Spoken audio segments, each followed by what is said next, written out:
ओमज्ञानतिमिरन्धस्य ज्ञानञ्जन शलाकया चक्षुरुन्मिलितं येन तस्मै श्रीगुरवे नमो।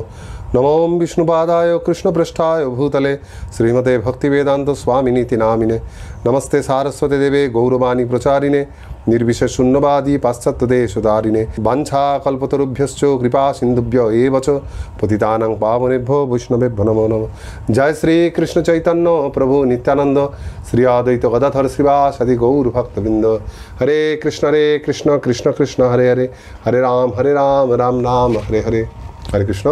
ইসকন শিষ্য প্রশিক্ষণ কোর্সে সকলকে স্বাগত। আমরা আগের ক্লাসেই বলেছি পূর্ব পাঠে যে এটা একটা বিস্তৃত কোর্স এবং সেখানে আমরা দেখেছি এই কোর্সে উপলব্ধ জ্ঞান এবং এই যে পাঠ সহায়ক যে পুস্তিকা বা হ্যান্ডবুক রয়েছে এটা কেবলমাত্র নবীন ভক্তরাই নয়, সেই সঙ্গে ইসকনের নেতৃবর্গ, প্রচারক, শিক্ষক সকলের জন্য প্রয়োজনীয় এবং সারা জীবন ধরে আমাদের এটা ভক্তি জীবনে কাজে লাগবে। তো সেই কোর্স আমাদের খুব গুরুত্ব সহকারে গ্রহণ করা উচিত, কিন্তু সময়ের অভাব থাকার জন্য অনেক সময় অল্প দিনে অনেক বেশি কোর্স করতে হয়। তাই যাতে অল্প সময়ের মধ্যে আমরা পুরো কোর্সটা আয়ত্ত করতে পারি সেজন্য আগে থেকে সেটা আমরা আলোচনা করে রাখছি। আপনারা অবশ্যই সাক্ষাতে এই কোর্স করবার পূর্বে এই পাঠগুলো শ্রবণ করবেন। তো আমরা প্রথম অধ্যায়ের প্রথম পাঠ অর্থাৎ ভূমিকা অংশ আলোচনা করেছি, তারপর দ্বিতীয় পাঠে গুরু পরম্পরা পদ্ধতি আলোচনা করেছি। আজকের পাঠে আমরা ওই দ্বিতীয় পাঠেরই বাকি অংশ অর্থাৎ ওই গুরু পরম্পরা যে অতিরিক্ত উদ্ধৃতি কিছু বাকি আছে সেগুলো আলোচনা করব এবং তারপর তৃতীয় বা চতুর্থ প্রসঙ্গে যাওয়ার চেষ্টা করব।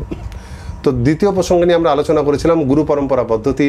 আমরা সেখানে দুই প্রকার গুরু, শিক্ষাগুরু, দীক্ষাগুরু এবং সেই সঙ্গে আরও যে চৈত্যগুরু এবং পথপ্রদর্শক গুরু তাদের কথা আলোচনা করেছি। শিক্ষাগুরু এবং দীক্ষাগুরু নিজ নিজ দায়িত্ব, তাদের পার্থক্য, একজন ভক্তের জীবনে শিক্ষাগুরুর কি গুরুত্ব এবং কেবলমাত্র যে জীবিত গুরুর কাছ থেকে আমাদের দীক্ষা নেওয়া উচিত, মরণোত্তর যে ঋত্বিক মতবাদ সেটা একটা ভ্রান্ত এবং শাস্ত্র বহির্ভূত যে একটা মতবাদ, সেই সব নিয়ে আমরা বিস্তারিতভাবে আলোচনা করেছি। আজকে আমরা আলোচনা করবো কিছু অতিরিক্ত উদ্ধৃতি। সর্বপ্রথম আমরা সহায়ক পুস্তিকার অষ্টাদশ পৃষ্ঠা অর্থাৎ 18 নম্বর পাতায় চলে যাব। সেখানে আমরা দেখব গুরুতত্ত্ব সম্বন্ধে কি বলা হচ্ছে। শ্রীল প্রভুপাদ 1976 সালে বৃন্দাবন ধামে যে শ্রীমদ্ ভাগবতম থেকে যে লেকচার দিয়েছিলেন এখানে সেই কথা প্রথম বলা হয়েছে যে আচার্যকে ভগবানের মতোই সম্মান দেওয়া উচিত। আমরা এর আগেই আলোচনা করলাম যে সাক্ষাৎ হরিত্বেন সমস্ত শাস্ত্রের উক্তস্ততা ভাব্যত এব সদ্ভি। গুরুকে সাক্ষাৎ হরির মতোই সম্মান প্রদান করে শাস্ত্র, অর্থাৎ তত্ত্বগতভাবে তিনি জীবতত্ত্ব হলেও তিনি সম্মানগতভাবে বা কার্যগতভাবে তিনি শ্রীহরির প্রতিনিধি, তাই তাকে শ্রীহরির মতো সম্মান দেওয়া উচিত। এটার অর্থ নয় যে আমরা তার সেই আজ্ঞা বহনকারী জীবতত্ত্বকে আমরা গুরুত্ব দিচ্ছি, আমরা গুরুত্ব দিচ্ছি সেই পরম্পরাকে, যে পরম্পরার মাধ্যমে আমার পূজা পরমেশ্বর ভগবানের কাছে পৌঁছে যাচ্ছে। এর পরবর্তী প্রসঙ্গে বলা হচ্ছে যে গুরুদেব হচ্ছেন শ্রীমতী রাধারানীর পার্ষদ ও নিত্যানন্দ প্রভুর প্রতিনিধি। এখানে জীব গোস্বামীর ভক্তি সন্দর্ভ থেকেও তত্ত্ব তোলা হয়েছে যে তিনি বলেছেন গুরুদেব এবং মহাদেবকে পরমেশ্বর ভগবান থেকে অভিন্ন রূপে দর্শন করা উচিত, কারণ তারা ভগবানের অতি প্রিয়। দুই ধরনের মানুষ হয়, এক ধরনের মানুষ গুরুকে সাধারণ মানুষ বলে অবজ্ঞা করে, ফলে তাদের পারমার্থিক উন্নতি হয় না। আরেক ধরনের মানুষ, এটা সহজিয়াদের মধ্যে বেশি দেখা যায়, তারা গুরুকে সরাসরি ভগবত তত্ত্ব বলে মনে করে, ফলে তারা ভগবানের বদলে কেবল গুরুর ভজনা করে, তারা ভগবত ধামে যেতে পারে না। আমাদের যেটা করা উচিত, আমাদের গুরুতত্ত্ব সম্বন্ধে ধারণা রাখা উচিত যে গুরুদেব হচ্ছেন জীবতত্ত্ব, কিন্তু এই মুহূর্তে পরমেশ্বর ভগবানের তিনি প্রতিনিধি রূপে কাজ করছেন, ফলে জীবতত্ত্ব হওয়া সত্ত্বেও তার মধ্যে দিয়ে ভগবানেরই শক্তি প্রকাশ পাচ্ছে, সেই জন্য তিনি ভগবানের মতোই সম্মান পাওয়ার উপযোগী। আমরা যখন গুরুদেবকে সম্মান করি তার অর্থ আমরা গুরুদেব সহ সমগ্র গুরু পরম্পরা সমেত পরমেশ্বর ভগবানকে সম্মান করি, এই কথাটাই বলা হয়েছে। সেই জন্য গৌড়ীয় ভক্তরা জানেন যে গুরুদেব হচ্ছেন পরমেশ্বর ভগবানের অতি প্রিয় অন্তরঙ্গ ভক্ত। তিনি তত্ত্বগতভাবে ভগবান থেকে ভিন্ন হলেও কার্যগতভাবে ভগবানের অভিন্ন। সেই সঙ্গে এখানে আরও যুক্ত করা হয়েছে ভক্তিমূলক সমস্ত প্রাচীন শাস্ত্রে এবং নরোত্তম দাস ঠাকুর, ছিল ভক্তিবিনোদ ঠাকুর আচার্য রচিত গ্রন্থে তাকে শ্রীমতী রাধারানীর অন্তরঙ্গ পরিকর অথবা নিত্যানন্দ প্রভুর প্রতিনিধি রূপে বর্ণনা করা হয়েছে। এটাই হচ্ছে গৌড়ীয় দর্শন। তাকে কোনো নিত্যানন্দ প্রভু পার্ষদ রূপে বর্ণনা করা হয়েছে যাতে তিনি তার শিষ্যদেরকে সেই নিত্যানন্দ প্রভুর সেবাতে যুক্ত হতে পারে এবং নিত্যানন্দ প্রভুর সেবার মাধ্যমে আমরা মহাপ্রভুকে অর্থাৎ রাধা কৃষ্ণকে একত্রে লাভ করতে পারি, যেভাবে আমাদের ভগবত ধামগমন সম্ভব। অথবা কোনো কোনো ক্ষেত্রে গুরুদেব মাধুর্য রসে শ্রীমতী রাধারানীরই অন্তরঙ্গ পরিচারিকা রূপে অবস্থান করেন। তো সেই ক্ষেত্রে গুরুদেবের সেবা করা মানে হচ্ছে রাধারানীর পরিচারিকার মাধ্যমে, তার বিশ্বস্ত সেবিকার মাধ্যমে সরাসরি রাধারানীর সেবাতে যুক্ত হওয়া। এর পরবর্তী অংশে শ্রীমদ্ ভাগবতমের চতুর্থ স্কন্ধ থেকে সেই উদ্ধৃতি তুলে বলা হয়েছে যেটা আমরা আগের দিনই আলোচনা করেছি চৈত্য গুরু সম্বন্ধে। এখানে বলছেন আদি মূল গুরু হচ্ছেন শ্রীকৃষ্ণ, তাই তাকে বলা হয় চৈত্যগুরু, যার অর্থ হলো তিনি পরমাত্মা, যিনি সকলের হৃদয়ে বিরাজমান। শ্রীমদ্ ভগবদ্গীতায় বর্ণনা করা হয়েছে যে তিনি অন্তর থেকে সাহায্য করেন এবং গুরুদেবকে পাঠিয়ে দেন, যিনি বাহির থেকে সহায়তা করেন। গুরুদেব হচ্ছেন সকলের হৃদয়ে অবস্থিত চৈত্যগুরুর বাহ্যিক প্রকাশ। আমরা আগের দিনে আলোচনা করলাম 4 প্রকার গুরুর মধ্যে এক ধরনের গুরু হচ্ছেন চৈত্যগুরু, কৃষ্ণ স্বয়ং, এবং তিনি ভক্তকে অন্তর থেকে অনুপ্রেরণা দেন। আর যখন তিনি দেখেন যে কেউ ভক্তি জীবন অনুশীলন করার জন্য আগ্রহী কিন্তু ভুল পথে যাচ্ছে বা পথ খুঁজে পাচ্ছে না, তখন তিনি অন্তর থেকে তাকে সাহায্য করেন যাতে সে কোনো না কোনোভাবে অনুপ্রাণিত হয়ে একজন সৎ গুরুদেবের চরণকে আশ্রয় করতে পারে। তো এইটাই হচ্ছে চৈত্যগুরুর মূল কাজ। তাই আমাদের মন্ত্রগুরু হচ্ছেন বা দীক্ষাগুরু হচ্ছেন সেই চৈত্যগুরুরই এক প্রকার বাহ্যিক প্রকাশ। তাই তাকে পরমাত্মার মতোই আমরা সম্মান করে থাকি। আমরা অনেক সময় বলি না যে গুরুদেব অন্তর্যামী, কিন্তু তিনি ভগবানের মতো অন্তর্যামী নন, কারণ তিনি জীবদত্ত। তিনি চাইলে যে কোনো ভক্তের মনের কথা নিজে থেকে জানতে পারেন না, কিন্তু তিনি কিভাবে জানতে পারেন না, তিনি পরমাত্মার উপর বা ভগবানের উপর নির্ভরশীল। সুতরাং তার যখন কোনো ভক্তের মনের কথা তার জানার ইচ্ছা হয়, তখন পরমাত্মা তাকে সহায়তা করেন এবং পরমাত্মার সহায়তায় তিনি সেই ভক্তের অন্তরের কথা জানতে পারেন। তাই তিনি হচ্ছেন চৈত্যগুরু বা পরমাত্মার বাহ্যিক প্রকাশ। এরপর আমরা পরবর্তী পৃষ্ঠাতে 19 পাতায় চলে যাব। সেখানে এই যে শিক্ষাগুরু দীক্ষাগুরু যে ভেদ আগে আমরা আলোচনা করেছি, তার সম্বন্ধে আরও কিছু অতিরিক্ত তথ্য দেওয়া আছে। সর্বপ্রথম শ্রী চৈতন্য চরিতামৃতের আদিলীলার প্রবচন থেকে শিল প্রভুপাদ বলছেন যে বন্দে গুরুনি সম, ওখানে বলা হয়েছে প্রথম শ্লোকে চৈতন্য চরিতামৃতে। তো শিল প্রভুপাদও বলছেন যে বন্দে গুরুন, এবং গুরুন এখানে বহুবচন হিসেবে ব্যবহৃত হয়েছে, তার মানে বহু সংখ্যক গুরু, কিন্তু তারা বহু নন, এক গুরু তত্ত্ব। অর্থাৎ গুরু পরম্পরায় যত গুরুদেব আছেন অথবা আমার শিক্ষাগুরু দীক্ষাগুরু, তাদের সকলকে তারা একই গুরুতত্ত্বের বাহ্যিক প্রকাশ। তারা সকলেই পরমাত্মার কাজই ভিন্ন ভিন্নভাবে পালন করছেন, সেই জন্য তাদের সকলকে তত্ত্বগতভাবে আমরা এক রূপে দর্শন করতে পারি। এখানে শিক্ষা এবং দীক্ষাগুরু সম্বন্ধে আরও বলা হয়েছে। এর পরের অংশ বলা হচ্ছে শাস্ত্রীয় সিদ্ধান্ত অনুসারে যে গুরুদেব দীক্ষা প্রদান করেন তিনি দীক্ষাগুরু, আর যে গুরুদেব আধ্যাত্মিক প্রগতির লক্ষ্যে শিষ্যকে শিক্ষা এবং উপদেশ দান করেন তিনি হচ্ছেন শিক্ষাগুরু। এখানে পরিষ্কার দীক্ষাগুরু এবং শিক্ষাগুরু সংজ্ঞা দেওয়া আছে। এর ঠিক আগের শ্লোকে দীক্ষাগুরুর একটা বিশেষ বৈশিষ্ট্য বলা হচ্ছে যা শিক্ষাগুরুর মধ্যে দেখা যায় না। সেটা কি? সেটা হচ্ছে দীক্ষার মাধ্যমে শিষ্যের পূর্বের সমস্ত পাপ নাশ হয়। সেখানে বলা হচ্ছে দীক্ষাকালে ভক্ত করে আত্মসমর্পণ, সেই কালে কৃষ্ণ তারে করে আত্মসম, সেই দেহ করে তার চিদানন্দময়, অপ্রাকৃত দেহে তার চরণ ভজয়। অর্থাৎ দীক্ষার সময় যখন শিষ্য কৃষ্ণের কাছে সারেন্ডার করে দেয়, কৃষ্ণ সঙ্গে সঙ্গে তার সেই জড়দেহকে চিন্ময় পরিণত করে। কিন্তু কি করে হয় এটা? প্রকৃতপক্ষে শিষ্য সরাসরি কৃষ্ণের কাছে আত্মসমর্পণ করে না, শিষ্য করে গুরুদেবের কাছে, কৃষ্ণের প্রতিনিধির কাছে আত্মসমর্পণ করেন, এবং তার যে পূর্বের পাপের বীজ তার হৃদয়ে এখনও কিছু রয়ে গেছে, যে শিষ্যর মধ্যে রয়ে যায়, তো গুরুদেব সেই দীক্ষা প্রদানের সময় তার পূর্বের সমস্ত পাপের বীজ নাশ করে দেয়। ফলে তার পুনরায় আর অপরাধ করার কোনো প্রবণতা থাকে না। তারপরেও যদি শিষ্য কিছু অপরাধ করে, তো সেটা জানতে হবে সে নতুনভাবে কোনো বৈষ্ণব অপরাধ, নাম বা ধাম অপরাধের মাধ্যমে সেই নতুন সেই বীজগুলো সঞ্চিত হচ্ছে। যাই হোক, তো দীক্ষার সময় দীক্ষাগুরুর ক্ষমতা রয়েছে, তিনি ভগবানের চরণে প্রার্থনা করে তাই সেই শিষ্যের তার পুরাতন সমস্ত পাপের বীজ নাশ করে দেন এবং তাকে নতুন চিন্ময় জীবন প্রদান করেন। তার দেহ চিদানন্দ হয় মানে তত্ত্বগতভাবে তা হয় না, তার দেহ জড়ই থাকে, কিন্তু সেই জড় দেহে অবস্থান করে সে চিন্ময় সেবা কার্যে যুক্ত হতে পারে। এটা দীক্ষাগুরু করতে পারেন, শিক্ষাগুরুর এই কাজ থাকে না, শিক্ষাগুরুর দ্বারা এটা সম্ভব নয়। এই একই রকম কথা যদুরানীকে লেখা পত্রে শিল প্রভুপাদ বলছেন যে হরিনাম দীক্ষার সময় গুরুদেব তার শিষ্যের সমস্ত পাপ গ্রহণ করেন। আমি হয়তো বা খুব সহজেই দীক্ষা দিচ্ছি, কিন্তু আমার কি করার আছে? ভগবানের সেবার জন্য আমি নরকেও যেতে প্রস্তুত। এখানে আরেকটা জিনিস বোঝা যায়, ঠিক আগে যখন বললাম যে দীক্ষার সময় গুরুদেব শিষ্যের সমস্ত পাপের বীজ নাশ করেন, এই নয় যে গুরুদেব তাকে তার সেই পাপের বীজটাকে ভ্যানিশ করে দেন। তার শিষ্যের পূর্বে যত পাপ ছিল সেই পাপের ফলের দায়িত্ব গুরুদেব নিজের উপর নেন, এবং তার এই বিশ্বাস থাকে যে এই শিষ্য যখন সর্বত্রভাবে ভগবানের সেবায় যুক্ত হবে, তখন সেই পাপের ফল আর তাকে ভোগ করতে হবে না। কিন্তু শিষ্য যদি অযোগ্য অবস্থাতেই দীক্ষা গ্রহণ করে, তাহলে তার পূর্ব সঞ্চিত বহু পাপ গুরুদেবের উপর বর্তায়, অর্থাৎ গুরুদেবকে সেই পাপ ভোগ করতে হয়। সেই জন্য তো শিল প্রভুপাদ বলছেন যে তিনি হরিনাম প্রচারের জন্য, সারা পৃথিবীতে ভগবানের দিব্য নাম প্রচারের জন্য, মহাপ্রভু বাণী প্রচারের জন্য তিনি শিষ্য গ্রহণের সময় কড়াকড়ি করেননি। অনেক ক্ষেত্রে তিনি সহজে অনেককেই দীক্ষা দিয়েছেন, যাদের মধ্যে কেউ যদি সঠিকভাবে আচরণ না করেন বা যোগ্য না হন, তাদের পাপ প্রভুপাদকে বহন করতে হবে, এবং প্রভুপাদ সেটা বোঝানোর জন্য বোঝাচ্ছেন যে আমি তাদের জন্য নরকেও যেতে পারি। এখানে শিল প্রভুপাদ তাদের দায়িত্ব নিয়ে ভক্তকে উন্নত করার জন্য নরকে যেতে প্রস্তুত, কিন্তু আদর্শ ভক্ত কখনোই নিজের গুরুদেবকে নরকে পাঠাতে চান না। সেই জন্য এই কথা থেকে আমাদের এই শিক্ষা নিতে হবে যে আমার কোনো আচরণের জন্য আমার গুরুদেবকে যেন নরকে যেতে না হয়। তার দিব্য শরীরে আমার জন্য যেন কোনো ক্লেশ ভোগের ব্যাপার না আসে, আমাকে সেই দিকে অত্যন্ত সচেতন হতে হবে। যদুরানীকে লেখা আরেক পত্রে এখানে গুরু শিষ্যের মধ্যে এই যে সম্পর্ক, গুরু যে শিষ্যের পাপের যে এত দায়িত্ব নেবে, সেটা তিনি কেন নেবেন এটা বোঝানোর জন্য যদুরানীকে লেখা একটা পত্রে শিল প্রভুপাদের উদ্ধৃতি তুলে ধরা হয়েছে। সেখানে শিল প্রভুপাদ বলছেন যে গুরুদেবের সঙ্গে শিষ্যের যে সম্পর্ক সেটা আনুষ্ঠানিকভাবে দীক্ষার সময়, দ্বিতীয় দীক্ষার সময় হলেও তার সূত্রপাত ঘটে যখন গুরু শিষ্যের প্রথম দর্শন হয়।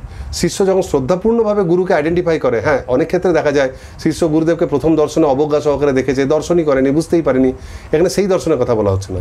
শিষ্য যদি সিনসিয়ার হয় এবং যেদিন তিনি গুরুদেবকে শ্রদ্ধা সহকারে দর্শন করবেন এবং দর্শন করেই মনে হবেন যে এনার চরণে আমি জন্ম জন্মান্তরের জন্য নিজেকে সমর্পণ করতে পারি, সেই দিনই তাদের মধ্যে দৃঢ় সম্পর্ক গড়ে ওঠে। যেমন তিনি নিজের কথা বলছেন, তিনি প্রথম যখন কলকাতার উল্টোডাঙ্গায় 1922 সালে ছিল সিদ্ধান্ত সরস্বতী ঠাকুরকে দর্শন করেছিলেন, তিনি কেবলমাত্র তার একটি প্রবচন শুনতে গেছিলেন, আর প্রথম দিনই ভক্তিচন্দ্র সরস্বতী ঠাকুর তাকে দেখা মাত্র তাকে অর্ডার করছিলেন যে তোমরা ইংরেজি জানা শিক্ষিত যুবক, তোমরা কেন চৈতন্য মহাপ্রভুর বাণী সারা পৃথিবীতে প্রচার করছো না। তিনি এতটা জোর দিয়ে বলেছিলেন কারণ তিনি ত্রিকালদর্শী পুরুষ, তিনি জান এই অভয়চরণ দে নিত্যকালের জন্য আমার নিত্য সেবক, সেই সম্পর্কের ভিত্তিতেই তিনি তাকে সে অর্ডার করেছিলেন। সুতরাং শিল প্রভুপাদের সঙ্গে তার গুরুদেবের যে সম্পর্ক সেটা শিল প্রভুপাদের দীক্ষা বা ব্রাহ্মণ থেকে এইসবের উপর নির্ভরশীল ছিল না। কিন্তু আমাদের ক্ষেত্রে আনুষ্ঠানিক সম্পর্কটা একটা গুরুত্ব রয়েছে, সেটা আমাদের মাথার উপর কাজ করে, আমাদের মনস্তত্ত্বকে জাগ্রত করে। তাই প্রভুপাদ বলছেন প্রথম দীক্ষার পর কেউ যখন দ্বিতীয় দীক্ষাও নিতে পারে তো সেইটা হচ্ছে প্রকৃত দীক্ষা। সেই দীক্ষার পর আরও দৃঢ়ভাবে সম্পর্ক করে। কিন্তু প্রসঙ্গত উল্লেখযোগ্য, কেউ যদি দ্বিতীয় দীক্ষা গ্রহণ করতে নাও পারে, তার যদি গুরুদেবের প্রতি আগ্রহ বা গুরুদেবের কথা শোনা, তার নির্দেশ মনে করা, তার প্রতি শ্রদ্ধা যদি অটুট থাকে, তাহলে প্রথম দীক্ষার বলেই সে শিল প্রভুপাদের হাত ধরে ভগবত ধামে যাবে অবশ্যই। মানে গুরুদেবের অবাধ্য, গুরুদেবের নির্দেশ অমান্যকারী ব্রাহ্মণ দীক্ষিত ভক্ত হওয়ার থেকে গুরুদেবের নির্দেশ মান্যকারী হরিনাম দীক্ষিত ভক্ত হওয়া অনেক অনেক ভালো। কারণ সেক্ষেত্রে হরিনাম দীক্ষিত ভক্ত হয়তো কয়েকদিন পর ভগবত ধামে যাবে, একটু সময় লাগতে পারে, কিন্তু অমান্যকারী ব্রাহ্মণ দীক্ষিত ভক্ত অপরাধের জন্য কোনোদিনই আর ভগবত ধামে যেতে পারবে না, উল্টো তার গুরুদেবকেও তার জন্য এই জড়জগতে বারবার জন্মাতে হবে। এরপর এই অতিরিক্ত অংশে আমরা এরপর আলোচনা করব গুরু পরম্পরা পদ্ধতি। কিভাবে আমরা গুরুদেবের সঙ্গে যখন যুক্ত হই তখন শুধু গুরুদেবই নয়, তার সঙ্গে তার গুরুদেব, তার গুরুদেব, তার গুরুদেবের মাধ্যমে মহাপ্রভু হয়ে সরাসরি কৃষ্ণের সঙ্গে যুক্ত হই। এক গুরুদেবের সঙ্গে যুক্ত হওয়ার মাধ্যমে আমরা গোটা পরম্পরার সঙ্গে যুক্ত হয়ে যাই এবং প্রত্যেকের আনুগত্যে আমরা থাকি। সেটা এখানে বোঝানো হচ্ছে শিল প্রভুপাদের এক প্রবচন থেকে। সেখানে বলা হয়েছে সবার আগে আমার ভক্তের ভক্ত হ, দাস ও দাস ও দাসানুদাস। আমরা লাভ দিয়ে সরাসরি কৃষ্ণের কাছে পৌঁছাতে পারি না, তা করতে চাওয়া আরেক ধরনের অর্থহীন ভাবনা। অবশ্যই গুরুদেবের মাধ্যমে শ্রীকৃষ্ণের কাছে পৌঁছাতে হবে, এটাই পরম্পরা পদ্ধতি। শ্রীকৃষ্ণ এত সস্তা নন যে তাকে কেউ সরাসরি লাভ করতে পারবে।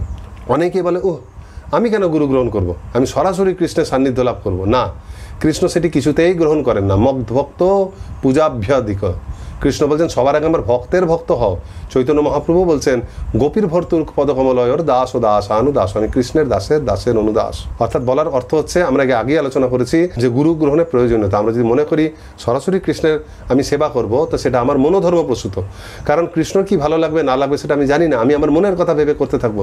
যেন কৃষ্ণ কিসে সন্তুষ্ট হবে সে যা জানতে হবে। কৃষ্ণের প্রিয়জন যে সাক্ষাৎ হরিত্বেন সমস্ত শাস্ত্রই সেই শ্লোকে বলছে না, কিন্তু প্রভর্য প্রিয়, সেই প্রভুর যে প্রিয় সেই গুরুদেব জানেন কৃষ্ণের মনের কথা।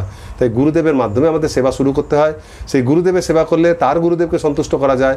এইভাবে তার গুরুদেব এইভাবে ক্রমে ক্রমে সেই সেবা কৃষ্ণের কাছে গিয়ে পৌঁছায় এবং তখন আমাদের সেবা গ্র্যান্টেড হয়।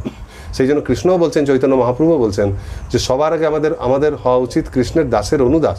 যিনি কৃষ্ণের দাসের অনুদাস, সেই তাকে যদি আমি সন্তুষ্ট করতে না পারি, অনেক সময় মনে হয় যে আমার গুরুদেবকে আমি সন্তুষ্ট করতে পারছি না, কৃষ্ণ ভগবান সে সহজেই সন্তুষ্ট হবে না, এটা ভুল কথা। ভগবানের দাসের অনুদাস, তার যা চাওয়া পাওয়া, তার কৃষ্ণকে সন্তুষ্ট করার যে ইচ্ছা, সেটা যদি আমি পূরণ করতে না পারি, যখন সরাসরি কৃষ্ণের কাছে যাব, ভগবান অনন্ত, তার ইচ্ছা অনন্ত, তাকে সন্তুষ্ট করা আমাদের পক্ষে অসম্ভব হয়ে যাবে। সেই জন্য আমাদের সর্বপ্রথম কৃষ্ণের ভক্ত অর্থাৎ শ্রী গুরুদেবকে সন্তুষ্ট করতে হবে, তার সেবা করতে হবে, তার ভক্ত হতে হবে, তবে আমরা কৃষ্ণের ভক্ত হতে পারবো। এর পরবর্তী উদ্ধৃতি হচ্ছে চৈতন্য মহাপ্রভুর শিক্ষা, জীবনীয় শিক্ষা গ্রন্থে প্রকাশানন্দ সরস্বতী শিক্ষা প্রসঙ্গে সেখানে বলা হয়েছে, একজন গুরুদেব সবসময় শিষ্যের ভুল ত্রুটি, শিষ্য যা কিছু করে তার নির্বুদ্ধিতা, এগুলো গুরুদেব দেখিয়ে দেন। কিন্তু অনেক সময় অনেক ব্যক্তি অনেক পণ্ডিত হয়, সে অবিনয়ী, তার মনে হয় যে আমি এমনিতে অনেক জানি, আমি গুরুদেবের থেকে অনেক বেশি জানি, আমার গুরু গ্রহণের প্রয়োজনীয়তা নেই। এই ভেবে সে গুরু পরম্পরাকে উপেক্ষা করে নিজে একা একাই ভগবানকে পেতে যায়, বা কোনো ক্ষেত্রে সে গুরুদেব গ্রহণ করলো তার উপর বেশি নির্ভর করে না, সে নিজেই কিছু একটা মনোধর্ম প্রস্তুত নিয়ম তৈরি করে এবং শাস্ত্রের বাইরে গিয়ে কিছু আচরণ করে যা তাকে ভগবানের কাছে তো নিয়ে যায় না, বরং উল্টো দিকে নিয়ে যায়। তো গুরুদেব সেই রকম জ্ঞানীর নিন্দা করেন, এই নিন্দার মাধ্যমে তিনি তার তাড়না করেন, তিনি তাকে উৎসাহিত করেন, তিনি তাড়না করে তাকে বোঝান যে তুমি যেটা করছো সেটা ভুল। এই দেখে শিষ্যর মাথায় যদি কিছু বুদ্ধি থাকে সে সঙ্গে সঙ্গে নিজেকে চেক করেন এবং গুরুদেবের নির্দেশ মতো কাজ করেন, ফলে তিনি আবার সঠিক পথে ফিরে আসেন। সেই জন্য গুরু গ্রহণ করা অত্যন্ত জরুরি। গুরু একজন চেকার হিসেবে কাজ করেন, শিষ্যের দোষ ত্রুটি ধরিয়ে দিয়ে শিষ্যকে মহা বিপদ থেকে রক্ষা করেন। এরপর দয়ানন্দকে লেখা একটি পত্রে শিল প্রভুপাদ একটা বিশেষ কথা উল্লেখ করছেন যে শিল ভক্তিবিনোদ ঠাকুর গৌরকিশোর দাস বাবাজি মহারাজের দীক্ষা গুরু ছিলেন না। ইসকনে ভক্তরা কোনো পাঠে গিয়ে কোনো সহজিয়াদের পাল্লায় পড়েছে, তারা তাদেরকে বুঝিয়েছে তোমাদের গুরু পরম্পরা ঠিক নেই, তোমাদের ভক্তিবিনোদ ঠাকুর জগন্নাথ দাস বাবাজি মহারাজের শিষ্য ছিলেন না, আবার ভক্তিবিনোদ ঠাকুরের সঙ্গে গৌরকিশোর দাস বাবাজি মহারাজের কোনো সম্পর্ক নেই, তাহলে কি করে পরম্পরা হলো? তখন তারা এটা শুনে, তারা যেহেতু এটা জানেই না, তাদেরকে উত্তর দেওয়া তো দূর, তার নিজের মনেই সংশয় হয়ে যায় যে তাহলে কি সত্যি আমাদের ভুল বুঝিয়ে এরকম চালানো হচ্ছে? কথাটা খালি এখানে নয়, আপনি যদি একটু পিছনে ফিরে যান, শ্রী চৈতন্য চরিতামৃত যিনি রচনা করেছেন সেই কৃষ্ণদাস কবিরাজ গোস্বামীও স্বয়ং নরোত্তম দাস ঠাকুরের দীক্ষাগুরু ছিলেন না। নরোত্তম দাস ঠাকুরের দীক্ষাগুরু ছিলেন শ্রীল লোচন দাস ঠাকুর, কিন্তু তিনি শ্রীল কবিরাজ গোস্বামীকে শিক্ষাগুরু হিসেবে গ্রহণ করেছিলেন। কবিরাজ গোস্বামীর শিক্ষা তিনি গ্রহণ করে নিয়ে তার শিষ্যদের মধ্যে প্রচার করেছিলেন, এইভাবে পরম্পরা বর্তিয়েছিল। ঠিক সেই রকম শ্রীল জগন্নাথ দাস বাবাজি মহারাজের শিক্ষা শ্রীল ভক্তিবিনোদ ঠাকুর গ্রহণ করেছেন এবং সেই শিক্ষা অনুসারে তিনি প্রচার করেছেন। আবার শ্রীল ভক্তিবিনোদ ঠাকুরের থেকে শ্রীল গৌরকিশোর দাস বাবাজি মহারাজ শিক্ষা গ্রহণ করেছেন। সেই জন্য তিনি বাবাজি বেশ গ্রহণ করেছিলেন ভগবান দাস বাবাজি মহারাজের কাছে, তিনি তার বেশ গুরু ছিলেন বা মন্ত্রগুরু, কিন্তু শিক্ষাগুরু ছিলেন শ্রীল ভক্তিবিনোদ ঠাকুর। সুতরাং আমাদের সবার আগে মাথায় এটা পরিষ্কার করে রাখা উচিত, শিক্ষাগুরু আর দীক্ষাগুরু এদের দুজনের যে কোনো একজনের মাধ্যমে আমরা পরম্পরায় যুক্ত থাকতে পারি। মন্ত্রগুরু যে সবসময় হতেই হবে এমন কোনো মানে নাই। তাই এই ধরনের কথা শুনলে কখনো হতচকিত হবেন না, এইটুকু জানবেন যে যদি এই পরম্পরা ধারা গোলমাল হতো তাহলে শ্রীল ভক্তি সিদ্ধান্ত সরস্বতী ঠাকুর তিনি সমগ্র ভারতে 64টি গৌড়ীয় মঠ একলা স্থাপন করতে পারতেন না। আর তার সুযোগ্য শিষ্য শ্রীল প্রভুপাদ তিনি চৈতন্য মহাপ্রভুর কৃপায় সারা পৃথিবীতে তার বাণী প্রচার করতে পারতেন না যদি গুরু পরম্পরায় গলত থাকতো। বাড়ির ওয়্যারিং ঠিক আছে বলে আপনি সুইচ টিপছেন, আপনার গলায় লাইট জ্বলছে, তার মানে আপনাকে তারগুলো খুলে খুলে দেখতে হবে না যে আমার এই তারগুলো সব ঠিক আছে কিনা। ঠিক না থাকলে আলো জ্বলতো না, আলো জ্বলছে মানে ঠিক আছে। যার জ্বলছে না, যে তর্ক করছে তাকে আলো জ্বালিয়ে দেখিয়ে দিন যে আমার ঘরে আলো জ্বলছে, আমার টেনশন নেই, অন্য বাল্ব ভালো ঠিক সেটা আপনারা বুঝুন। সেই জন্য অন্য কারোর কথায় ভ্রমিত আমরা তখনই হব যখন আমি আমার ঘরের সম্বন্ধেই ঠিকমতো জানবো না। সেই জন্য গুরু পরম্পরা সম্বন্ধে জানুন। আপনাদের যদি কোনো প্রশ্ন থাকে, কোয়ারি থাকে, নিজে যার আনুগত্যে রয়েছেন তার সঙ্গে সেটা ক্লিয়ার করুন যাতে অন্য কারোর কাছে আপনি ভ্রমিত না হন। যাই হোক, ভ্রমিত হলো এই বইয়ের সাহায্য নেবেন। এখানে পরিষ্কারই বলা হচ্ছে দীক্ষা বা শিক্ষাগুরু কোনো একজনের মাধ্যমে আপনি পরম্পরায় যুক্ত থাকতে পারেন। দীক্ষা তার মানে এটাও নয় যে আপনি দীক্ষাগুরু গ্রহণই করলেন না, শুধু শিক্ষাগুরু নিলেন।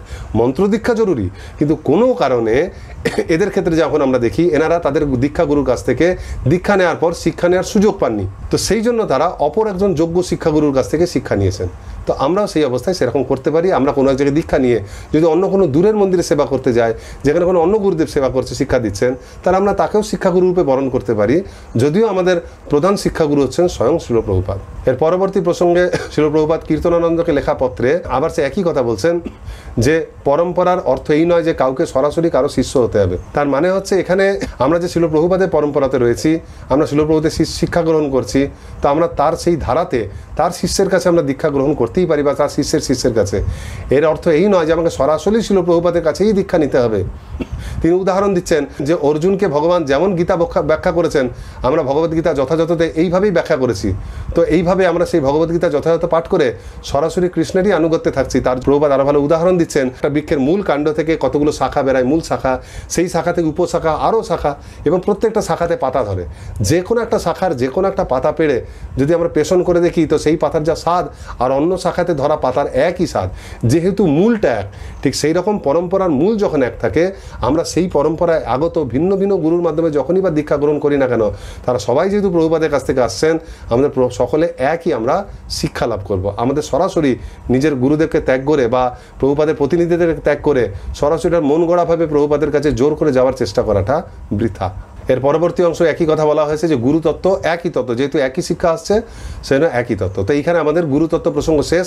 এবার প্রথম অধ্যায়ের তৃতীয় পাঠ, সেখানে বলা হচ্ছে শিল প্রভুপাদ সম্বন্ধে, যিনি হচ্ছেন ইসকনের প্রতিষ্ঠাতা আচার্য। এটা হচ্ছে তার অনুপম পদ। দীক্ষাকারী ভক্তরা জানেন, তাদেরকে প্রশ্ন করা হয় শিল প্রভুপাদের অনুপম পদটা কি ইসকনে, সেটা বলা হয় প্রতিষ্ঠাতা আচার্য, কিন্তু তার অর্থ কি আমরা কেউ উপলব্ধি করি না, সেইটা এখানে আমাদেরকে জানতে হবে। তো অর্থটা জানতে গেলে সবার আগে আমাদেরকে প্রতিষ্ঠাতা শব্দের অর্থ জানতে হবে। অক্সফোর্ড ডিকশনারি অনুসারে প্রতিষ্ঠাতা বা ফাউন্ডার এর অর্থ হচ্ছে সুগঠিত ভিত্তি স্থাপন অথবা সুদৃঢ় পৃষ্ঠপোষকতা দান করা, মূল সূত্র শিক্ষা দেওয়া যে কোনো শিক্ষামূলক বিষয়ে। আর তৃতীয়ত হচ্ছে চিরস্থায়ী অস্তিত্ব রক্ষার ব্যবস্থা সহ প্রথমবারের মতো কোনো কিছু, কোনো সংগঠন, সংস্থা, সংঘ এইসব প্রতিষ্ঠা করা। যিনি সবগুলো করছেন তাকে কোনো কিছুর প্রতিষ্ঠাতা আচার্য বলা যায়। এখন শিল প্রভুপাদকে ইসকনের প্রতিষ্ঠাতা আচার্য এই তিনটের ভিত্তিতে কিভাবে বলা যায়? প্রথম কি বলা হচ্ছে আরেকবার আমরা দেখি, যে সুগঠিত ভিত্তি স্থাপন অথবা সুদৃঢ় পৃষ্ঠপোষকতা দান করা।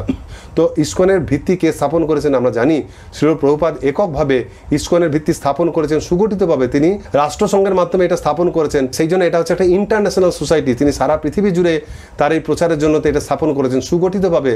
আজও যেই ভিত্তি নিয়ে আমরা কাজ চালিয়ে যাচ্ছি, এবং সুদৃঢ় পৃষ্ঠপোষকতা। তিনি কেবলমাত্র সংস্থাটাকে স্থাপন করে তারপর ছেড়ে দিয়েছে সংস্থা নিজের মতো এগাবে, তিনি আবার নিজের মতো আরেক জায়গায় চলে গেছেন, তা নন। তিনি কিন্তু ইসকন স্থাপন করে 12 বছর তার প্রচার পর্বে এই ইসকনের প্রগতির জন্য সর্বোচ্চভাবে কাজ করেছেন, সব রকমভাবে। তিনি মন্দির নির্মাণ করেছেন, নির্মাণের জন্য অর্থ সংগ্রহ করেছেন, তিনি গ্রন্থ রচনা করেছেন, গ্রন্থ ট্রান্সলেশন করেছেন, সেগুলো ছাপানোর ব্যবস্থা করিয়েছেন, তিনি বিগ্রহ অর্চনের ব্যবস্থা করেছেন, শিষ্যদেরকে দীক্ষা প্রদান করেছেন, তাদেরকে প্রচারের কাজে লাগিয়েছেন, গ্রাম আশ্রম করেছেন, কত কি করেছেন, এবং সব কিছুই করেছেন কিন্তু তিনি ইসকনের প্রচার এবং প্রসারের জন্য, যাতে এই সংঘটা থাকে এবং এই সংঘের মাধ্যমে সারা পৃথিবীতে তার অপ্রকট হয়ে যাওয়ার পরেও অন্তত 10,000 বছর ধরে যেন মানুষ আরও ভগবত ধামে ফিরে যাওয়ার সুযোগ পান। শিল প্রভুপাদ এটাও বলেছেন যে ইসকন হচ্ছে আমার শরীর, ইসকনের এক একটি টাকা সেটা হচ্ছে আমার শরীরে এক এক ফোঁটা রক্তের মতো, এটা অপচয় করবে না। তো শিল প্রভুপাদ ইসকনকে দৃঢ়ভাবে স্থাপনাও করেছেন, এমনভাবে স্থাপন করেছেন যে আজ তার 50 বছর পেরিয়ে যাওয়ার পরও সে আরও দৃঢ়তা লাভ করেছে, সে কোনোভাবে সেটা দুর্বল হয়নি এতদিন পর। এর আগে আমরা দেখি ইতিহাসে শিল প্রভুপাদের সময় কত মানুষ কত কি সোসাইটি স্থাপন করেছেন, আজকাল সেগুলো ইতিহাসের পাতায় রয়ে গেছে বা মানুষ তাকে ভুলেই গেছে। কিন্তু ইসকনের উত্তরোত্তর শ্রীবৃদ্ধি হচ্ছে, কারণ প্রভুপাদ তাকে দৃঢ়ভাবে স্থাপন করেছেন। আর একই সঙ্গে তিনি তাকে সবসময়, তিনি যতদিন প্রকট ছিলেন তার দৃঢ় পৃষ্ঠপোষকতা করে গেছেন। একদিনের এক মুহূর্তের জন্য এমন সময় হয়নি যে তিনি ইসকনকে বাদ দিয়ে নিজের কিছু ব্যক্তিগত কাজে তিনি মনোযোগ দিয়েছেন। তো সেই জন্য তিনি প্রথম অর্থটাতে ফুলফিল করেন যে হ্যাঁ, তিনি ইসকনের প্রতিষ্ঠাতা আচার্য। এবার দ্বিতীয় অর্থ কি বলা হয়েছিল? মূল সূত্র শিক্ষা দেওয়া, যে কোনো শিক্ষামূলক বিষয় মূল সূত্র, অর্থাৎ এই মানে কোনো একটা জিনিস চালানোর জন্য কোন নীতিটা কাজ করবে।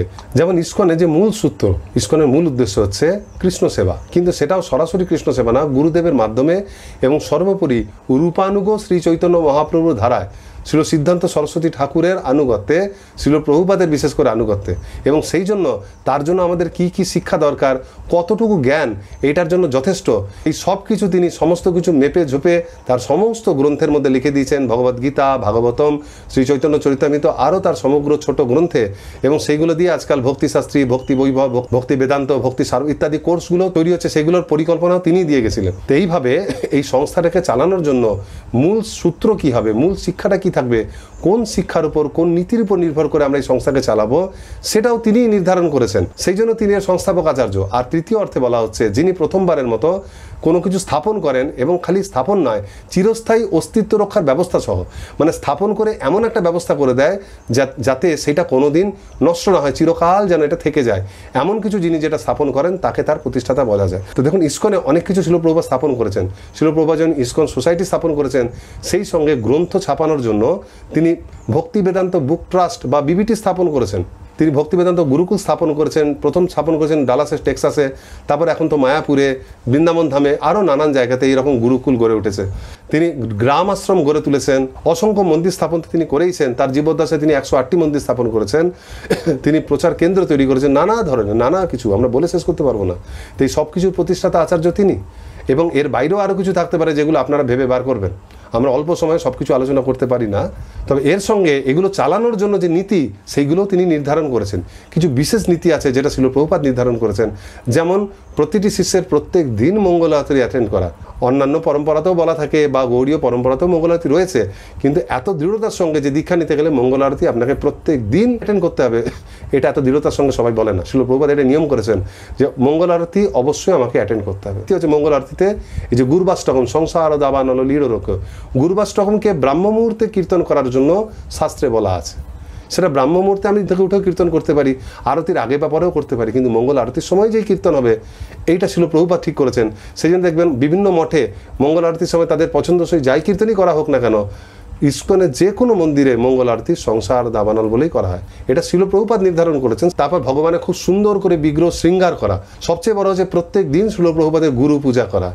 শিষ্যরা সাধারণত বছরে একদিন, যেদিন তার গুরুদেবের আবির্ভাব তিথি, সেই দিন তারা গুরুদেবের ব্যাস পূজা করেন এবং সারা বছরের শিষ্যকৃত অনিচ্ছাকৃত যা কিছু পাপ বা ভুল অপরাধ সেই জন্য গুরুদেব তাকে ক্ষমা করে দেন। কিন্তু শিল প্রভুপাদ তার শিষ্যদেরকে নিত্য এই অপরাধ থেকে মুক্ত রাখার জন্য প্রত্যেক দিন গুরু পূজার কথা বলেছেন, অর্ডার করেছেন, যাতে রোজ আমরা গুরু পূজা করি। আর প্রত্যেক দিন শিল প্রভুপাদের পূজা করার মাধ্যমে আমরা যে নিত্য অপরাধ থেকে মুক্ত থাকতে হবে। তার মানে এই নয় যে আমরা রোজ রোজ অপরাধ করবো আর প্রভুপাদের পূজা করব। এটা বলছে অনিচ্ছা সত্ত্বে শিষ্য যদি কোনো গুরুদের অবমাননা করে, ভুল করে যদি কোনো অপরাধ হয়ে যায়, সেগুলো থেকে শিষ্য মুক্তি পায়। তো এই ধরনের অনেক কিছু শিল প্রভুপাদ, প্রত্যেক দিন ভাগবত পাঠ করা, নিত্যং ভাগবত সেবায়া, এই ধরনের অনেক কিছু প্রসাদ ডিস্ট্রিবিউশন শিল প্রভুপাদ প্রথমবারের মতো শুরু করেছেন এবং সেটা যদি চিরস্থায়ী থাকে তার ব্যবস্থাও করে দিয়ে গেছেন। সেই জন্য সব দিক দিয়ে বিচার করলে আমরা দেখতে পাই তিনি হচ্ছেন যথার্থভাবে ইস্কনের প্রতিষ্ঠাতা এবং আচার্য। তার জায়গা অন্য কেউ নিতে পারে না। সেই জন্য যখন এই 21 পৃষ্ঠার নিচে খুব গুরুত্বপূর্ণ একটা কথা বলা আছে আমাদের সবার সম্বন্ধে। সেখানে কি বলা আছে? আন্তর্জাতিক কৃষ্ণ ভবনামৃত সংঘ ইস্কনের প্রতিষ্ঠাতা আচার্য এবং আমাদের সংঘের সর্বশ্রেষ্ঠ শিক্ষাগুরু ও চূড়ান্ত কর্তৃপক্ষ রূপে ইস্কনের প্রত্যেক ভক্তের সঙ্গে শিল প্রভুপাদের এক অনন্য সম্পর্ক বিদ্যমান। এবং এই বিবৃতি কে দিয়েছে? জিবিসি দিয়েছে। জিবিসির একটা আইনের বই আছে, জিবিসি নিয়মের বই আছে, সেখানে 303 নম্বর নিয়ম হচ্ছে এইটা। এটা কি বলা হচ্ছে? কার সঙ্গে সম্পর্ক প্রভুপাদের? আমাদের সবার সঙ্গে। এমন নয় যে শিল প্রভুপাদের সঙ্গে সম্পর্ক আপনি যে দীক্ষাগুরুর মাধ্যমে দীক্ষা নিচ্ছেন তার মাধ্যমেই কেবলমাত্র আপনার সম্পর্ক। আপনার সঙ্গে সরাসরি আমাদের ইস্কনের যে শিক্ষাগুরু, দীক্ষাগুরু, আমার যে কর্তৃপক্ষ রয়েছে, যার আনুগত্যে আপনি রয়েছেন, সবাইকে বাদ দিলেও শিল প্রভুপাদের সঙ্গে আপনার একটা প্রত্যক্ষ সম্পর্ক রয়েছে। সেটা কিসের সম্পর্ক? না, প্রথম হচ্ছে যে ইস্কনের প্রতিষ্ঠাতা আচার্য রূপে আপনি যে সঙ্গের আশ্রয় নিয়েছেন সেই সঙ্গের প্রতিষ্ঠাতা এবং আচার্য হচ্ছেন শিল প্রভুপাদ, সেইটা একটা সম্পর্ক। দ্বিতীয় হচ্ছেন চূড়ান্ত শিক্ষাগুরু, সর্বশ্রেষ্ঠ শিক্ষাগুরু। এই সঙ্গে যে যাই শিক্ষা দিচ্ছে কেন সেই সমস্ত শিক্ষা শিল প্রভুপাদের শিক্ষার উপর নির্ভরশীল। সেই জন্য এই সবার মাধ্যমে আমরা শিল প্রভুপাদের কাছেই পৌঁছাই। তো শিল প্রভুপাদের শিক্ষা সরাসরি তার কাছ থেকে, তার গ্রন্থের মাধ্যমে বা তার শিষ্যদের মাধ্যমে যখন আমাদের কাছে আসে, তখন আমরা যে কাজগুলো, সেই শিক্ষা নিয়ে যে আচরণগুলো করি, সেটা শিল প্রভুপাদকেই সন্তুষ্ট করে। সুতরাং সেইভাবে তিনি হচ্ছেন আমাদের সকলের সর্বশ্রেষ্ঠ শিক্ষাগুরু আর অবশেষে চূড়ান্ত কর্তৃপক্ষ। ইস্কনে আমাদের কি করা উচিত, কি করা উচিত নয়, কোনটা ভক্তির অনুকূল প্রতিকূল, এই শিক্ষা আমরা আমাদের যে পরামর্শদাতা বা কাউন্সিলার রয়েছেন বা শিক্ষাগুরু রয়েছেন বা দীক্ষাগুরু, তাদের কাছ থেকেই গ্রহণ করি। কিন্তু জানবেন যে যাই আদেশ প্রদান করুন না কেন, তারা সর্বপ্রথম জিবিসির আনুগত্যে সেগুলো খতিয়ে দেখেন যে শিল প্রভুপাদ সেই সম্বন্ধে কি বলেছেন। যখন দেখা যায় অনেক কিছু আলোচনা করে যেই পরিস্থিতিতে শিল প্রভুপাদ এটাই পছন্দ করেন, তখন আমরা সেইটাকেই মেনে চলি। সেই জন্য তিনি হচ্ছেন চূড়ান্ত কর্তৃপক্ষ। যদি কোনো শিক্ষাগুরু নিজের আন্দাজে একটা কিছু মন্তব্য করে ফেলেন, হয়তো তার অতটা আইডিয়া নেই, দেখা গেছে শিল প্রভুপাদ সেটা বলেননি, অন্য কিছু বলেছেন, তাহলে তারটা মানা যায় না। সেই ক্ষেত্রে তারটাকে অনেক ক্ষেত্রে হয় যে অনেক সময় ভক্তরা ভুল করে কোনো একটা সিদ্ধান্ত নেয়, পরবর্তীকালে দেখা গেছে না শিল প্রভুপাদ অন্য সিদ্ধান্ত নিয়েছেন, তো জিবিসি সেটাকে পরিবর্তন করে দেন। আমাদেরও উচিত শিল প্রভুপাদ যে সিদ্ধান্ত দিচ্ছেন অন্য কারো কোনো সিদ্ধান্ত যেন তার বিরুদ্ধে না যায়, সেটা সবসময় দেখা। কিন্তু শিল প্রভুপাদ আমাদের সকলের সঙ্গে সরাসরিভাবে সম্পর্কিত, সেই রকমভাবে অন্য আর কেউ সম্পর্কিত নন। তো এটা হচ্ছে শিল প্রভুপাদের অন্যতম পদ, ইস্কনের সংস্থাপক আচার্য, আমাদের সর্বশ্রেষ্ঠ শিক্ষাগুরু এবং আমাদের চূড়ান্ত কর্তৃপক্ষ। তার উপরে আমাদের আর কেউ নেই। আমরা যে গুরুদেবের দাস, আমরা যে এই সংঘের দাস, তো সবচেয়ে বড় হচ্ছে আমরা শিল প্রভুপাদের দাস, তারপর অন্য কারো দাস। তো শিল প্রভুপাদকেই এই বিশেষ গুরুত্ব কেন দেওয়া হলো? বা শিল প্রভুপাদ সাধারণ দৃষ্টিতে দেখলে তাকে অন্যান্য গুরুদেবের মতো একজন গুরু মনে হয়, গৌড়ীয় গুরু। তো তার কিভাবে এত অসামান্য ক্ষমতা তার মধ্যে কি করে এলো, তিনি কিভাবে সারা পৃথিবীতে প্রচার করলেন, বা সর্বকালের ইস্কনের সমস্ত ভক্তরা হাজার হাজার ভক্ত কেন কেবলমাত্র তারই শিক্ষার উপর নির্ভর করছে, এতটা বিশেষত্ব আমরা তাকে কিভাবে দিতে পারি, কিভাবে তার উপর আমরা এতটা ভরসা করতে পারি। সেই জন্য এখানে চৈতন্য মঙ্গলে লোচনদাস ঠাকুরের একটা উদ্ধৃতি তুলে বলা হচ্ছে, শিল প্রভুপাদের অনুপম পথ বোঝার চেষ্টা করুন। লোচনদাস ঠাকুর শিল প্রভুপাদ আবির্ভাবের বহু পূর্বে থেকে প্রায় 500 বছরেরও বেশি সময়ের পূর্বে তিনি এটা রচনা করেছেন। তিনি লিখেছেন, এবে নাম সংকীর্তন তীক্ষ্ণ খড়গ লইয়া অন্তর অসুর জীবের লিবে কাটিয়া, যদি পাপী ছাড়ি ধর্ম দূর দেশে যায়, মোর সেনাপতি ভক্ত যাইবে তথায়। যে নাম সংকীর্তন রূপ ধারালো তরবারি দিয়ে আমি সকল জীবের হৃদয়ের আসরিক মনোভাব সমূলে বিনষ্ট করবো। চৈতন্য মহাপ্রভু বলছেন যে অন্যান্য অবতারে আমি অস্ত্র ধারণ করে সেই জীব দেহকে হত্যা করেছি, বধ করেছি, কিন্তু এইবার তাদেরকে হত্যা না করে নাম সংকীর্তন নামক ধারালো অস্ত্র দিয়ে তাকে হত্যা না করে তার অন্তরের অসুরকে হত্যা, যেমন তিনি জগাই মাধাইকে করেছিলেন, অন্তরের পাপ বীজকে নাশ করব। কিন্তু বলছেন যদি পাপী ধর্ম ত্যাজি দূর দেশে যায়। এখন অনেকে হতে পারে, যেমন পরশুরামের ভয়ে অনেক ক্ষত্রিয় সনাতন ধর্ম ত্যাগ করে দূর দেশে পালিয়ে গেছিল। শ্রীমদ্ ভাগবতের বর্ণনা আছে, তারাই বিভিন্ন জাতির জন্ম দিয়েছে, বিভিন্ন বিভিন্ন রাজারা যারা ক্ষত্রিয় রাজা অথচ সনাতন ধর্ম থেকে বেরিয়ে গেছেন, তারাই অন্যান্য ধর্ম সৃষ্টি করেছেন। যাই হোক, এখানে চৈতন্য মহাপ্রভু বলছেন, যদি পাপী এই ভয়ে, মানে ভক্ত হওয়ার ভয় যে পালিয়ে চলে যায়, দূর দেশেও চলে যায়, আমার সেনাপতি ভক্ত সেইখানে যাবে, গিয়ে তাকে ধরে নিয়ে এসে আমার চরণে নিয়ে এসে আবার তাকে ভক্তিতে যুক্ত করবে, তাকে উদ্ধার করে ছাড়বে। তা আমরা একটু ভালো করে যদি আমরা মাথা ঘামাই, তাহলে বুঝতে পারছি একজনই ব্যক্তি রয়েছে যিনি সারা পৃথিবীর মানুষকে ধরে নিয়েছে এই সনাতন ধর্মে ভগবান শ্রীকৃষ্ণের শ্রী চৈতন্য মহাপ্রভুর শ্রীচরণ কমলে আশ্রিত করেছেন, এবং তিনি হচ্ছেন শ্রীল অভয়চরণ অরবিন্দ ভক্তি বেদান্ত স্বামী প্রভুপাদ কৃষ্ণ কৃপামূর্তি। এটা আপনি প্রভুপাদকে পছন্দ করুন না করুন, তাকে হিংসা করুন, যাই করুন, এটা একটা ইতিহাস। এটা আপনি বলতে বাধ্য যে তিনি একমাত্র ব্যক্তি যিনি সারা পৃথিবীর মানুষকে চৈতন্য মহাপ্রভুর শিক্ষায় শিক্ষিত করে তার চরণ আশ্রিত করেছেন। আর 500 বছর আগেই বলা হয়েছিল, মহাপ্রভু বলেছেন আমার সেনাপতি ভক্ত সারা পৃথিবীতে গিয়ে এদেরকে ধরে নিয়ে আসবে। সুতরাং যে কোনো যার মাথায় একটু বুদ্ধি আছে সেই বুঝতে পারছেন যে চৈতন্য মঙ্গলে বর্ণিত সেই সেনাপতি ভক্ত আর কেউ নন, স্বয়ং শিল প্রভুপাদ। সেই জন্য এই বর্তমান কলিযুগে একমাত্র তিনি আমাদের ভরসা, তার শিক্ষাই হচ্ছে চূড়ান্ত শিক্ষা। তিনি যেহেতু মহাপ্রভুর সেনাপতি ভক্ত, সুতরাং তিনি জানেন মহাপ্রভুর মনের ইচ্ছা, এবং শুধু তাই নন, তিনি সেই ইচ্ছা বর্তমান কলিযুগে কিভাবে প্রচার করলে আমরা সেটা উপলব্ধি করতে পারবো, আমরা হৃদয়ঙ্গম করে আমাদের জীবনে প্রকাশ করব, সেই ব্যবস্থাও তিনি করে দিয়ে গেছেন। তাই সর্বতোভাবে আমাদের সবসময় শিল প্রভুপাদের শিক্ষা গ্রহণ এবং তার নির্দেশ মতো চলার চেষ্টা করা উচিত। আমরা যে দীক্ষা নিতে চলেছি, তার জন্য যে গুরু গ্রহণ করছি, সেটার উদ্দেশ্য এক, যে আমরা যাতে শিল প্রভুপাদের মনোভাব বুঝে, তার উদ্দেশ্য বুঝে তাকে সন্তুষ্ট করতে পারি। তিনি সন্তুষ্ট হলে আমার ভক্তি জীবন এগিয়ে যাবে, এবং তার হাত ধরে আমরা ক্রমশ চিন্ময় ধামেও প্রত্যাবর্তন করতে পারবো। এরপর আমরা এর পরের বার্তাটাকে সবার আগে দেখবো। সেখানে ভগবান দাসকে প্রভুপাদ যে পত্র লিখেছিলেন, সেখানে প্রভুপাদ বলছেন, আমি শ্রী চৈতন্য মহাপ্রভুর বার্তাবাহ মাত্র। তিনি বলছেন যে আমার কথা, আমার গ্রন্থ, চিঠিপত্রে আমি যা কিছু লিখেছি, তোমরা যে আমাকে সেগুলো কদর করছো, সেগুলো কিন্তু আমার নয়। আমি বারবার বলছি, আমি কেবল গুরু পরম্পরায় প্রাপ্ত চৈতন্য মহাপ্রভুর বাণী প্রচার করছি, এর সঙ্গে আমি কিছু যোগ বিয়োগ করিনি। অর্থাৎ শ্রী চৈতন্য মহাপ্রভু যা মনের ভাব, সেটাই আমি বর্তমান ভাষায় খালি প্রকাশ করছি। একইভাবে তোমরাও যদি এই কথাগুলো পরম্পরাক্রমে বহন করে নিয়ে যাও, তাহলে এই চিন্ময় পরম্পরা পদ্ধতি যথার্থভাবে পরিচালিত হবে, এবং এর দ্বারা সাধারণ মানুষ উপকৃত হবে। অর্থাৎ এর মাধ্যমে আমরা উপলব্ধি করছি যে শ্রী চৈতন্য মহাপ্রভুর যে মনের ইচ্ছা, যেটা আমরা সরাসরি চৈতন্য চৈতামৃত পাঠ করে অতটা উপলব্ধি করতে পারি না, শিল প্রভুপাদের শিক্ষার মাধ্যমে খুব প্রাঞ্জল হয়ে যায়। কারণ তিনি জানেন মহাপ্রভু মনের ভাব কি, কৃষ্ণের মনের ভাব কি, সেইগুলোই শিক্ষা তিনি আমাদেরকে প্রদান করছেন পরম্পরাক্রমে। আর সেগুলো যত আমরা গ্রহণ করব, আমার কৃপাপ্রাপ্ত হব। আজ প্রভুপাদের সেই শিক্ষায় আমরা আরও কারোর কাছে প্রচার করব, যাতে সমগ্র মানব জাতি এর দ্বারা উপকৃত হয়। এর উপরের অংশে একটা প্রশ্ন করা হয়েছে আপনাদের সকলের প্রতি। কি বলা হচ্ছে, যে শিল প্রভুপাদ যেন ভবিষ্যতেও ইস্কনের প্রতিষ্ঠাতা আচার্য সর্বপ্রধান শিক্ষাগুরু রূপে বহাল থাকেন, তা নিশ্চিত করার জন্য কি করা যেতে পারে, আপনার ধারণা ব্যক্ত করুন। মানে বর্তমানে শিল প্রভুপাদের অনুপম পদ, তিনি ইস্কনের প্রতিষ্ঠাতা আচার্য, এই পদ অন্য কারোর হতে পারে না, তিনি একমাত্র আচার্য, তার কথাই চলবে। যে জিনিসটা তিনি বলেননি সেটা মানা যাবে না, যে জিনিসটা তার মতের পরিপন্থী সেটা আমাদের জন্যও পরিপন্থী। সেটা খালি শিল প্রভুপাদের শিষ্যদের জন্য নয়, আমরা যারা তার শিষ্যের শিষ্য, আমাদের জন্য তাই নিয়ম। এবার শিল প্রভুপাদের যারা প্রশিষ্য, বর্তমানে গুরু হচ্ছেন, তাদেরও যারা শিষ্য হবে, অর্থাৎ শিল প্রভুপাদের শিষ্যের শিষ্যের শিষ্য, তাদের ক্ষেত্রেও কিন্তু শিল প্রভুপাদই কিন্তু আচার্য রূপে থাকবেন। তিনি তার সিদ্ধান্তকেই চূড়ান্ত বলে ধরা হবে। আজ থেকে যদি 100-200 বছর পর যদি দেখা যায় শিল প্রভুপাদের পর আরও 4-5 জন গুরুদেব এসছেন, তারপর কেউ দীক্ষা নিচ্ছেন, অর্থাৎ শিল প্রভুপাদের শিষ্যের শিষ্যের শিষ্যের শিষ্যের শিষ্যের কাছে নিচ্ছেন, তখনও কিন্তু সেই ব্যক্তিও তার গুরুদেবের মাধ্যমে সরাসরি শিল প্রভুপাদের সঙ্গেই যুক্ত হবেন এবং শিল প্রভুপাদ যা শিক্ষা দিয়েছেন সেইটাকেই তিনি 5টা প্রজন্ম পরে বসেও সেটাকেই তিনি প্রাধান্য দেবেন, প্রায়োরিটি দেবেন। এটাই হচ্ছে শিল প্রভুপাদের অনুপম পদ। এবং এই পদটাকে রাখার জন্য কি কি করা যেতে পারে সেগুলো আপনারা প্রত্যক্ষ ক্লাসে আলোচনা করা যেতে পারে। আপনারা এক একজন মতামত দেবেন সেইখানে। তো আপনারা এটা ভাববেন যে এইটা করা কতটা জরুরি। শ্রীল প্রভুপাদকে যদি ভবিষ্যতে আমরা প্রতিষ্ঠাতা আচার্য বলে নাও মানি, আমরা বলবো শ্রীল প্রভুপাদ প্রচার করেছেন, ঠিক আছে, তিনি শিক্ষা দিয়েছেন, এখন তো প্রভুপাদ অপ্রকট হয়ে গেছেন, তো প্রভুপাদের পর তার যে গুরু, তার যে শিষ্য আছেন, যিনি আমার যাকে আমি গুরুদেব রূপে গ্রহণ করছি, আমি কেবলমাত্র তাকে ভক্তি করব, প্রভুপাদকে ভক্তি করার কি আছে? এটা চলবে না ইস্কনে। কারণ সেই গুরুদেব যা কিছু বাণী আপনাকে দিচ্ছেন কোনোটাই তার নিজের নয়, সবই কিন্তু তিনি শিল প্রভুপাদ থেকে নিয়ে গ্রহণ করে প্রদান করছেন। এবং তিনি নিজেও বলছেন যে তিনি শিষ্য গ্রহণ করছেন একটাই কারণে, কারণ তিনি তার শিষ্যদের মাধ্যমে প্রভুপাদকে সন্তুষ্ট করতে চান।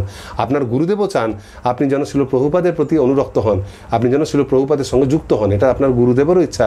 সেই জন্যই তো মন্দিরে শিল প্রভুপাদের আলেখ্য পর্যন্ত অর্চন হয়। এবং যে শিষ্য যে গুরুদেবের কাছ থেকে দীক্ষা নিয়েছেন, আরতির সময়, ভোগ অর্পণের সময়, অর্চনের সময় তার গুরুদেবের আলেখ্য নিয়ে এসে অর্চন করে আবার সেটি সরিয়ে নিয়ে যান। এখন আজ এই যে কথাটা বলছিলাম, আজ থেকে 4-5টা প্রজন্ম পর যদি কেউ কারো কাছে দীক্ষা নেয়, তার 4টে প্রজন্ম আগে হচ্ছে শিল প্রভুপাদ, তখন তিনিও কিন্তু গুরু পরম্পরাতে শিল প্রভুপাদ পর্যন্ত চিত্রপটই রাখবেন। তারপর নিজের গুরুদেবের চিত্রপট এনে সেখানে সেই সেবা করে। এমন নয় যে প্রভুপাদের পর কারো না কারো চিত্রপট যোগ হতে থাকবে এবং ক্রমশ শিল প্রভুপাদ পুরাতন দিকে চলে না। কারণ শিল প্রভুপাদের শিক্ষা যতদিন রয়েছে ততদিনই আমরা টিকে আসি, আর ততদিনই ইস্কন সংস্থাও রয়েছে, আর মানুষও ভগবত ধামে গমন করতে থাকবে। সেই জন্য শিল প্রভুপাদের অনুপম পদ ভবিষ্যতে রাখতেই হবে। তার এই অনুপম পদ না থাকলে পরে আমরা আলাদা আলাদা হয়ে যাব। নিজের নিজের গুরুদেবকে ধরতে গিয়ে সমগ্র সঙ্গ ভেঙে গিয়ে হাজার হাজার মঠ মন্দিরে বিভক্ত হয়ে যাবে। তার ফলে চৈতন্য মহাপ্রভুর বাণী প্রচার, তার যে উদ্দেশ্য সেটা বিফল হয়ে যাবে, ভগবান সন্তুষ্ট হবেন না। সেই জন্য শিল প্রভুপাদের এই পরম পদকে ধরে রাখতে হবে। তার জন্য কি কি করা যায় সেটা আপনাদের নিজস্ব বিবেচনা, প্রত্যেকে চিন্তা ভাবনা করবেন যে আমাদের কীরকম মনোভাব রাখা উচিত, সকলের মধ্যে কীরকম প্রচার করা উচিত, মন্দিরে, বাড়িতে, কোনো অনুষ্ঠানে আমাদের কী ধরনের আচরণ করা উচিত, যার দ্বারা শিল প্রভুপাদের অনুপম পদ সবাই সবসময় উপলব্ধি করতে পারে, আর সেটা কখনো যেন কমে না যায়। এই শিক্ষা না থাকলে পরে একজন দীক্ষিত ভক্ত আমরা দেখতে পাই, তিনি মনে করেন যেহেতু প্রভুপাদের শিষ্যের কাছ থেকে আমি দীক্ষা নিয়েছি, তিনি কেবল তার গুরুদেবকে হাইলাইট করেন, প্রভুপাদকে অনেক সময় করতে ভুলে যান, এবং তার জন্যই কি হয়, গুরুগত বৈষম্য তৈরি হয়, যেটা আমরা পরবর্তী দিকের পাঠে আলোচনা করব। এখানে আমরা এটুকুই আলোচনা করব যে শিল প্রভুপাদের অনুপম পদের কি গুরুত্ব এবং সেটা কিভাবে রক্ষা করা যায়। এইবার আমরা আসছি চতুর্থ পাঠে। এই পাঠের মূল বিষয়বস্তু হচ্ছে কোন গুরুবর্গ, অর্থাৎ ইস্কনের গুরুবর্গ কারা, তাদের পদ কীরকম, কে কার আনুগত্য, এগুলো আমরা সব ভালো করে আজকে ডিটেলসে তার একটা রূপরেখা আমরা বুঝে নেব। আমরা এতক্ষণ পর্যন্ত গুরুতত্ত্ব সম্বন্ধে যা আলোচনা করলাম, আমরা একটা জিনিস উপলব্ধি করলাম যে আমাদের পরমেশ্বর ভগবান শ্রীকৃষ্ণের সেবা করতে হবে চৈতন্য মহাপ্রভুর মাধ্যমে, কিন্তু তাদেরও আমি সরাসরি সেবা করতে পারি না, তাকে সন্তুষ্ট করতে হবে গুরুদেবের মাধ্যমে। আর আমাদের সেই গুরুদেবকে আমরা গ্রহণ করছি যিনি শিল প্রভুপাদের যোগ্য উত্তরসূরি, তিনি হচ্ছেন আমার দীক্ষাগুরু। সেই সঙ্গে আমাদের থাকবে আরও অন্যান্য শিক্ষাগুরু, যারা আমাদের এই দীক্ষাগুরুর ইচ্ছাকে এগিয়ে নিয়ে যেতে সাহায্য করবে। কিন্তু সর্বোপরি সব রকমের শিক্ষাগুরুর মধ্যে সর্বশ্রেষ্ঠ শিক্ষাগুরু হচ্ছেন শিল প্রভুপাদ। অ্যাকচুয়ালি সমস্ত গুরুদেব, সমস্ত শিক্ষাগুরু সবাই আমাদেরকে হাত ধরে একরকমভাবে শিল প্রভুপাদের সঙ্গে পরম্পরায় যুক্ত করবে এবং শিল প্রভুপাদের মাধ্যমে আমরা ভগবত ধামে ফিরে যেতে পারবো। তো আমাদের মূল লক্ষ্য হচ্ছে শিল প্রভুপাদকে সন্তুষ্ট করা এবং তার অনুপম পদ সম্বন্ধে আমরা জানলাম। তো এইখানে আমরা জানবো ইস্কনের ক্ষেত্রে একজন শিষ্য কিভাবে তার গুরুদেব বা ইস্কনের সর্বোচ্চ মণ্ডলী বা শিল প্রভুপাদ দ্বারা নিয়ন্ত্রিত হন, কে কার কর্তৃপক্ষ, এই জিনিসটা আমরা জানতে পারবো 24 পৃষ্ঠায়। 24 পৃষ্ঠায় একটা সুন্দর ছক দেওয়া আছে, যদিও ছকটা দেখতে খুব জটিল লাগছে, আমরা খুব চেষ্টা করলে এটাকে সহজে বুঝতে পারি। এই ছকের উপরে দেখুন, সবার উপরে রয়েছে শিল প্রভুপাদ। শিল প্রভুপাদ থেকেই সব কিছু আসছে এবং প্রত্যেকের থেকে দেখুন কিছু না কিছু অ্যারো চিহ্ন বা তীর চিহ্ন বেরিয়ে আসছে। যে তীরটা যার দিকে যাচ্ছে, তীরের মুখটা যেদিকে, সেই দিকে তার নির্দেশনা যাচ্ছে। যেমন শিল প্রভুপাদ থেকে জিবিসি শিল প্রভুপাদের নির্দেশনা গ্রহণ করছেন। আবার নিচের দিকে আমরা দেখব দুদিকেই দুমুখী তীর, মানে তারা দুদিকেই দুজনের বার্তা দুজন দুজনের সঙ্গে আলোচনা করে ঠিক করছেন পারস্পরিক সহযোগিতার মাধ্যমে। তো সমগ্র ইস্কন সোসাইটিতে, ইস্কনের সঙ্গে, আন্তর্জাতিক কৃষ্ণ ভবনের সঙ্গে মূল গুরুদেব হচ্ছেন শিল প্রভুপাদ। তিনি মূল প্রতিষ্ঠাতা আচার্য এবং তার মনোভাব, তার শিক্ষা আমরা কিভাবে কি অ্যাপ্লাই করব, কি করব, সেই সব কিছু রক্ষণাবেক্ষণের দায়িত্ব হচ্ছে জিবিসি বা গভর্নিং বডি কমিশন, যা শিল প্রভুপাদ তার জীবদ্দশায় তৈরি করে দিয়ে গেছেন। এই জিবিসির কথাই হচ্ছে শিল প্রভুপাদের শেষ কথা। এই জিবিসি হচ্ছে একটা কমিটি যেখানে শিল প্রভুপাদের যোগ্য বেশ কিছু উত্তরসূরি রয়েছে।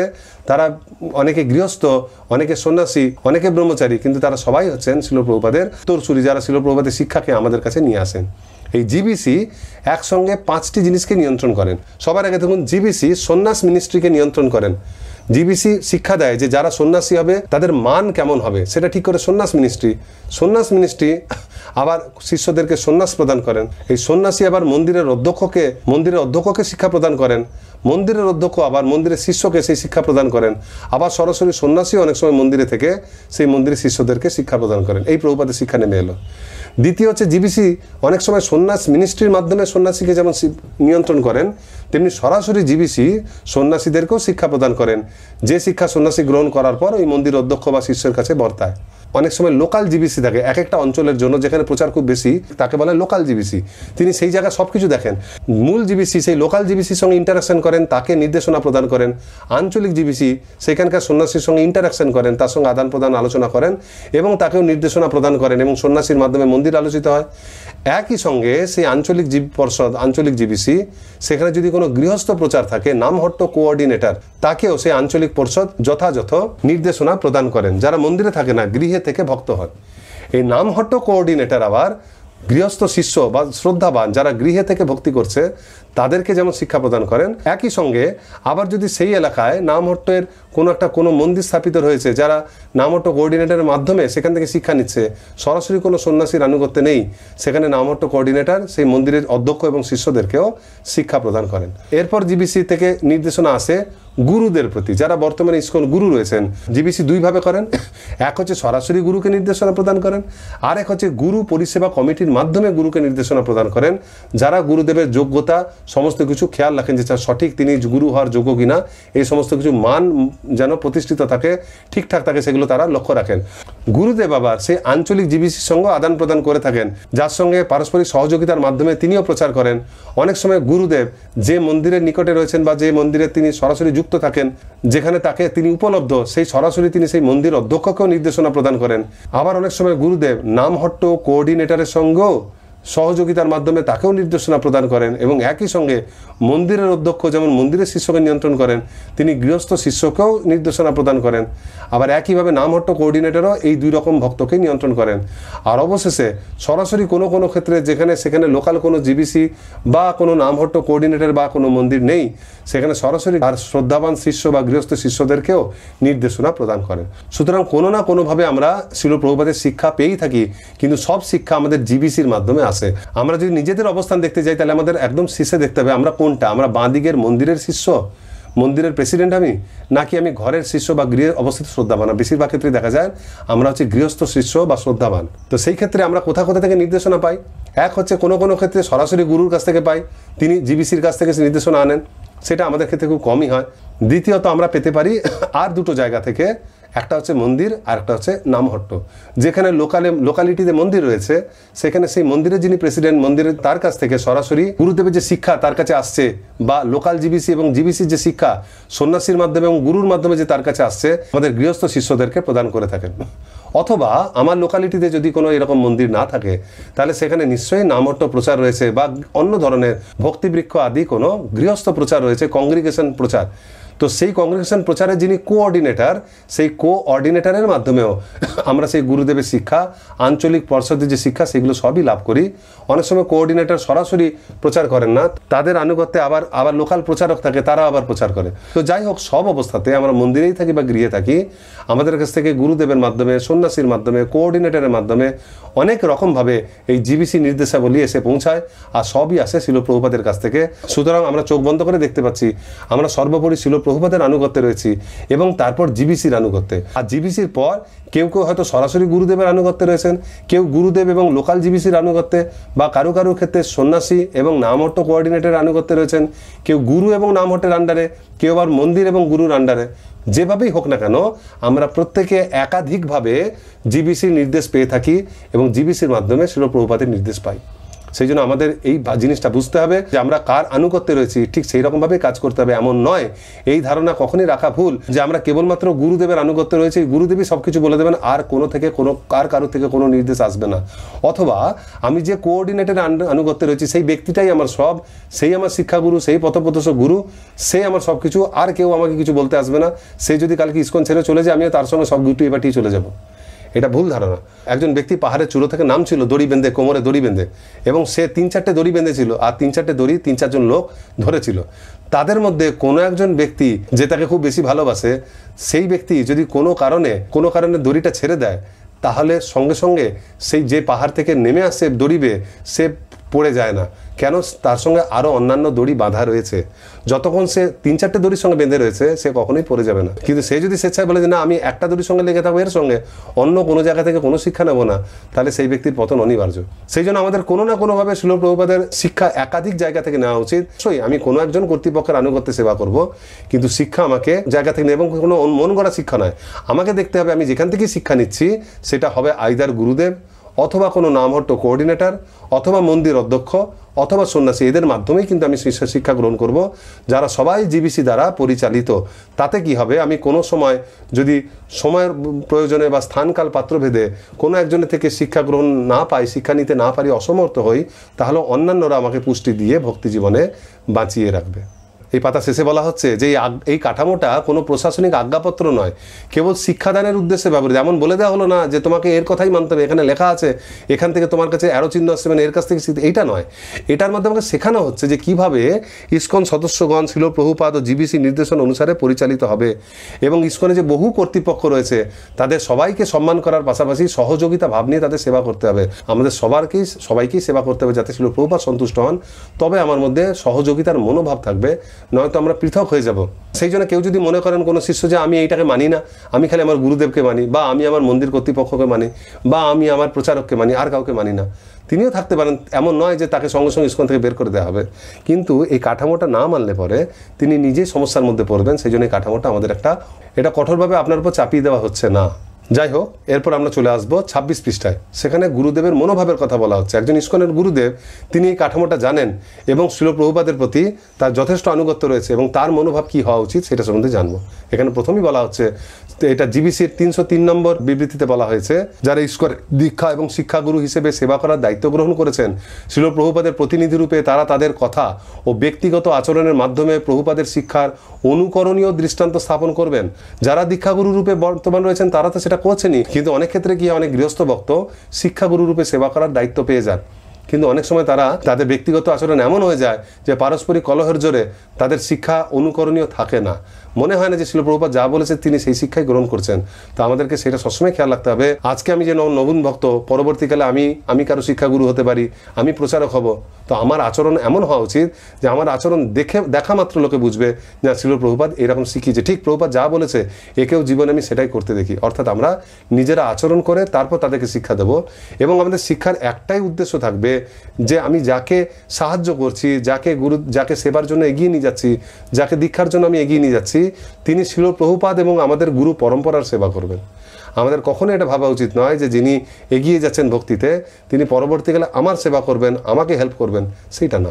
সেটা অবশ্য তার করা উচিত, কারণ যিনি তাকে প্রচারে সাহায্য করেছেন, তাকে এগিয়ে নিয়ে গেছেন, তার প্রচারেও তার সাহায্য করা উচিত, কিন্তু সেটা খালি প্রচারে, তাকে ব্যক্তিগত নয়, তাকে প্রচারে সাহায্য করা উচিত। তাই গুরুদেবের এটা হচ্ছে দৃষ্টিভঙ্গি। তিনি কেবল প্রভুপাদকে সন্তুষ্ট করার জন্য, পরম্পরা সেবা করার জন্য শিষ্য গ্রহণ করেন। এই শিষ্য গ্রহণকালে তিনি কি করেন, তাদেরকে প্রভুপাদ এবং পরম্পরার সঙ্গে যুক্ত করেন, এবং তারা যে প্রভুপাদের সেবা করতে পারবে বা পরম্পরার সঙ্গে সেবা করতে পারবে সেই যোগ্যতাও তিনি প্রদান করেন। তিনি তাকে ট্রেনিং দিয়ে, শিক্ষা দিয়ে, পারমার্থিক অনুপ্রেরণা দিয়ে যোগ্য করে তোলেন। সেই সঙ্গে সঙ্গে একসময় যখন তিনি যোগ্য হয়ে যান, তাকে আনুষ্ঠানিক দীক্ষা প্রদান করেন, তার পারমার্থিক নাম প্রদান করেন, এবং প্রয়োজন হলে বা সেই শিষ্য যখন যোগ্য হয়ে ওঠে তখন পঞ্চরাত্রি দীক্ষার সময় তাকে গায়ত্রী মন্ত্র প্রদান করেন। এইভাবে ইসকনের একজন গুরুদেব শিল প্রভুপাদ এবং গুরু পরম্পরার সেবার উদ্দেশ্যেই তিনি শিষ্য গ্রহণ করেন, কেবল নিজের অনুগামী বৃদ্ধির জন্য নয়। তো এইখানে আমরা দেখলাম শিল প্রভুপাদকে সন্তুষ্ট করার একটাই উপায়, সেটা হচ্ছে জিবিসিকে সন্তুষ্ট করা, কারণ জিবিসির মাধ্যমেই শিল প্রভুপাদ এই বর্তমানে ইসকন পরিচালনা করছেন। এখানে শ্রী চৈতন্য চৈতামৃতের আদি লীলাতে সেখানে শিল প্রভুপাদের একটা বক্তব্য বলা আছে। সেখানে তিনি বলছেন, শিল ভক্তি সিদ্ধান্ত সরস্বতী ঠাকুর অপ্রকটের পূর্বে তার শিষ্যদের একটি গভর্নিং বডি বা পরিচালক মণ্ডলী তৈরি করে সম্মিলিতভাবে প্রচার কার্য চালিয়ে যাওয়ার নির্দেশ দিয়েছিলেন। তিনি কোনো বিশেষ একজন শিষ্যকে পরবর্তী আচার্য হওয়ার নির্দেশ দিয়ে যাননি, কিন্তু তার তিরোভাবের ঠিক পরেই তার নেতৃত্বস্থানীয় শিষ্যরা আচার্যের পদ দখলের জন্য ব্যস্ত হয়ে ওঠেন এবং পরবর্তী আচার্য কে হবেন তা নিয়ে তাদের মধ্যে মতবিরোধ শুরু হয়। ফলে উভয় দলই অসার হয়ে যায়, কেননা গুরুদেবের নির্দেশ অমান্য করার ফলে তাদের পারমার্থিক যোগ্যতা নষ্ট হয়ে যায়। তাহলে দেখুন, এখানে আমরা ক্লিয়ারলি দেখতে পাচ্ছি যে জিবিসি যেটা শিল প্রভুপাদ তার জীবদ্দশায় স্থাপন করেছেন, শিল ভক্তি সিদ্ধান্ত সরস্বতী ঠাকুরও এরকম একটা জিবিসি স্থাপন করতে চেয়েছিলেন। পার্থক্য এটা, তিনি সেটা খালি আদেশ দিয়েছিলেন যে আমার অপ্রকটের পর তোমরা একটা গভর্নিং বডি মিলিতভাবে তৈরি করে তারপর চালিয়ে যাবে।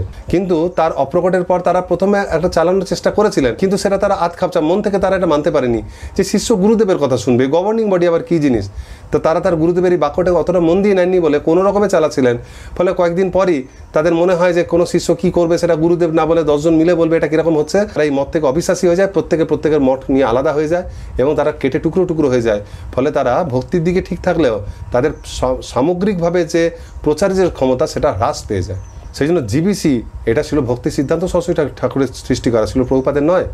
তো শিল প্রভুপাদ কেবলমাত্র সেই জিবিসির কথাটা মনে রেখেছিলেন এবং সেই জন্য তিনি অপ্রকটের পূর্বেই তিনি নিজে উইল করে জিবিসি স্থাপন করে দিয়ে যান। তার 12 জন শিষ্যকে তিনি প্রথম দীক্ষাগুরু রূপে মনোনীত করেন এবং তার সঙ্গে তারা আরও পরে কাউকে সংযোজন বা বিয়োজন করবে সেই ক্ষমতাও দিয়ে যান এবং তিনি ইসকনের চূড়ান্ত কর্তৃপক্ষ রূপে জিবিসিকে অনুমোদিত করে দিয়ে যান, যাতে তার অপ্রকটের পরও ইসকন সোসাইটি ঠিকমতো চলতে থাকে। একটা মূল কারণ দেখুন, যদি কোনো একটা সোসাইটির কোনো পার্টিকুলার একজন ব্যক্তির উপর যদি গোটা সোসাইটি নির্ভর করে, কোনো কারণে কোনো খারাপ পরিবেশে কোনো অবস্থাতে সেই ব্যক্তি কোনোভাবে যদি তার গুরুপদ থেকে তার পদস্খলন হয়ে যায়, সকলে ছিল ভক্তি সিদ্ধান্ত সরস্বতী ঠাকুরের মতো বা শিল প্রভুপাদের মতো শক্তিশালী নয়। কোনো না কোনো ক্ষেত্রে পারিপার্শ্বিক পরিস্থিতির চাপে পড়ে কলির চাপে কারো যদি পদস্খলন হয়ে যায়, তাহলে সঙ্গে সঙ্গে সেই সমগ্র মঠটার যিনি গুরুদেব ছিলেন তার পতনের সঙ্গে সঙ্গে সকল শিষ্য একসঙ্গে অনাথ হয়ে পড়বে। ফলে সমগ্র সংঘ নষ্ট হয়ে যাবে। যেমন দাবা খেলার ক্ষেত্রে, যদি দাবা খেলায় তার যে সমস্ত যে গুটি থাকে, রাজা, মন্ত্রী, হাতি, ঘোড়া, সৈনিক সব আছে, কিন্তু প্রতিপক্ষ বিশেষ একটা চাল দিয়ে এমন করে দিয়েছে যে রাজাকে চেক দিয়ে দিয়েছে, রাজাকে কিস্তি দিয়ে দিয়েছে। ব্যাস, রাজাকে চেক দিয়ে দিলে রাজাকে যদি বাঁচানো না যায়, গোটা জিনিসটাই শেষ। তো ইসকনের ক্ষেত্রেও সেটা হতে পারতো, শিল প্রভুপাদ সেটা হতে দেননি। তিনি যদি কোনো একজনকে আচার্য স্থাপন করতেন, কোনো কারণে যদি কোনো পরিস্থিতির চাপে পড়ে তার যদি পতন হয়ে যেত, তাহলে সঙ্গে সঙ্গে গোটা সংস্থা নষ্ট হতো। সেই জন্য তিনি জিবিসিকে স্থাপন করেছেন যে যদি কোনো ব্যক্তির সামান্য পতন হয়েও যায়, তথাপি তার শিক্ষা অটুট থাকবে, কেউ না কেউ সেটাকে চালিয়ে নিয়ে যাবে, অনেকটা গণতন্ত্রের মতো। এবং এই দূরদৃষ্টিতা ছিল ভক্তি সিদ্ধান্ত সরস্বতী ঠাকুরেরই ছিল।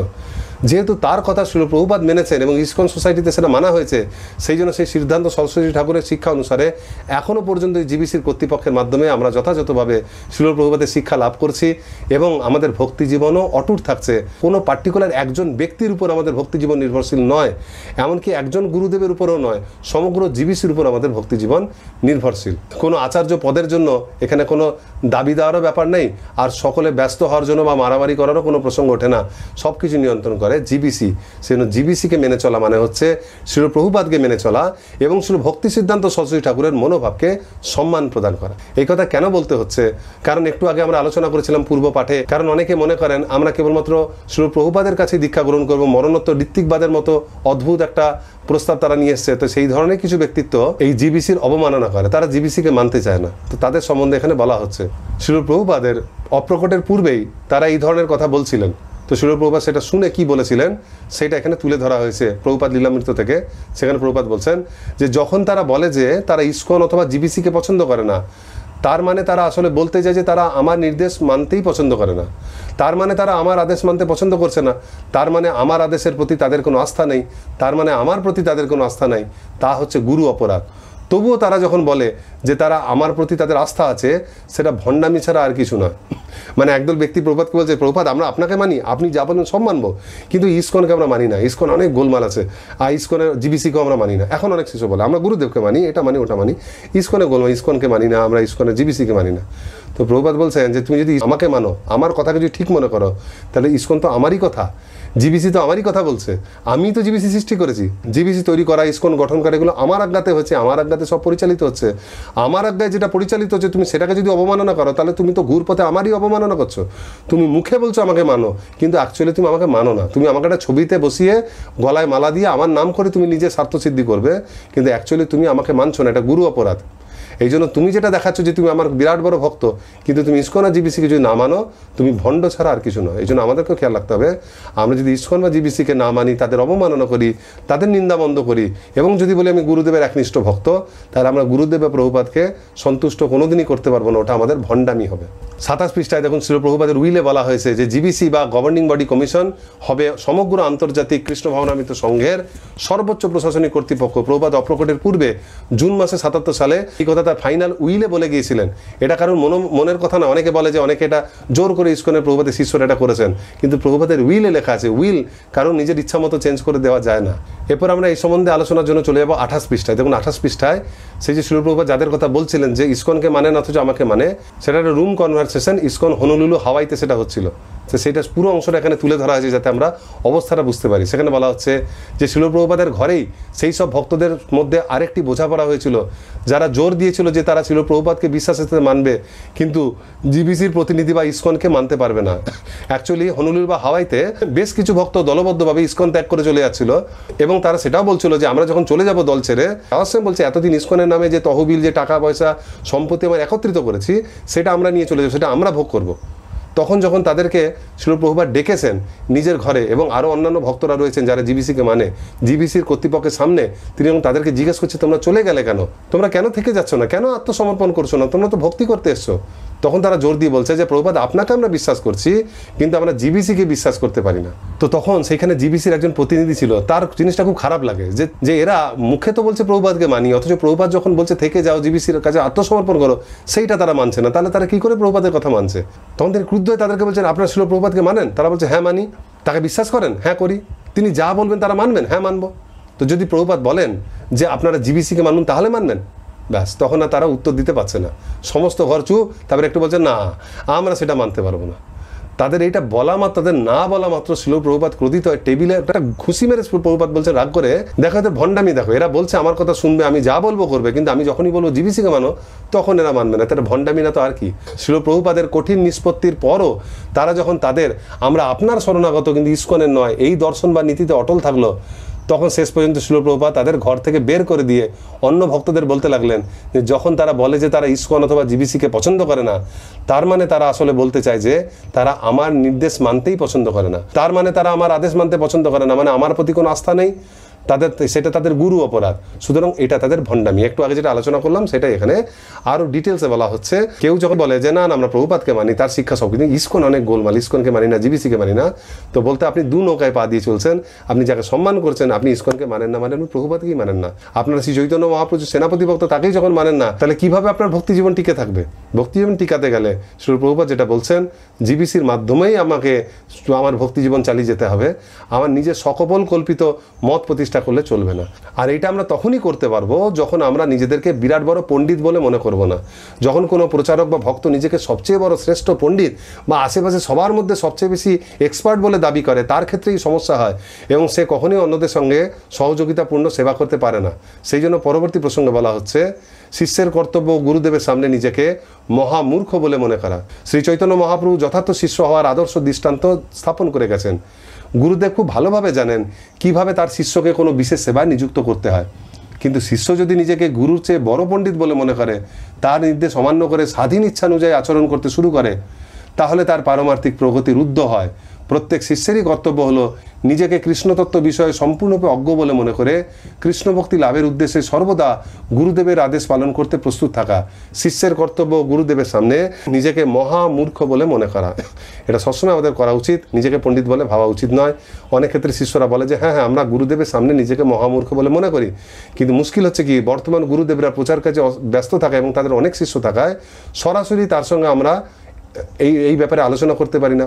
ফলে আমরা কোনো গুরুদেবের প্রতিনিধির আনুগত্য থেকে সেবা করি।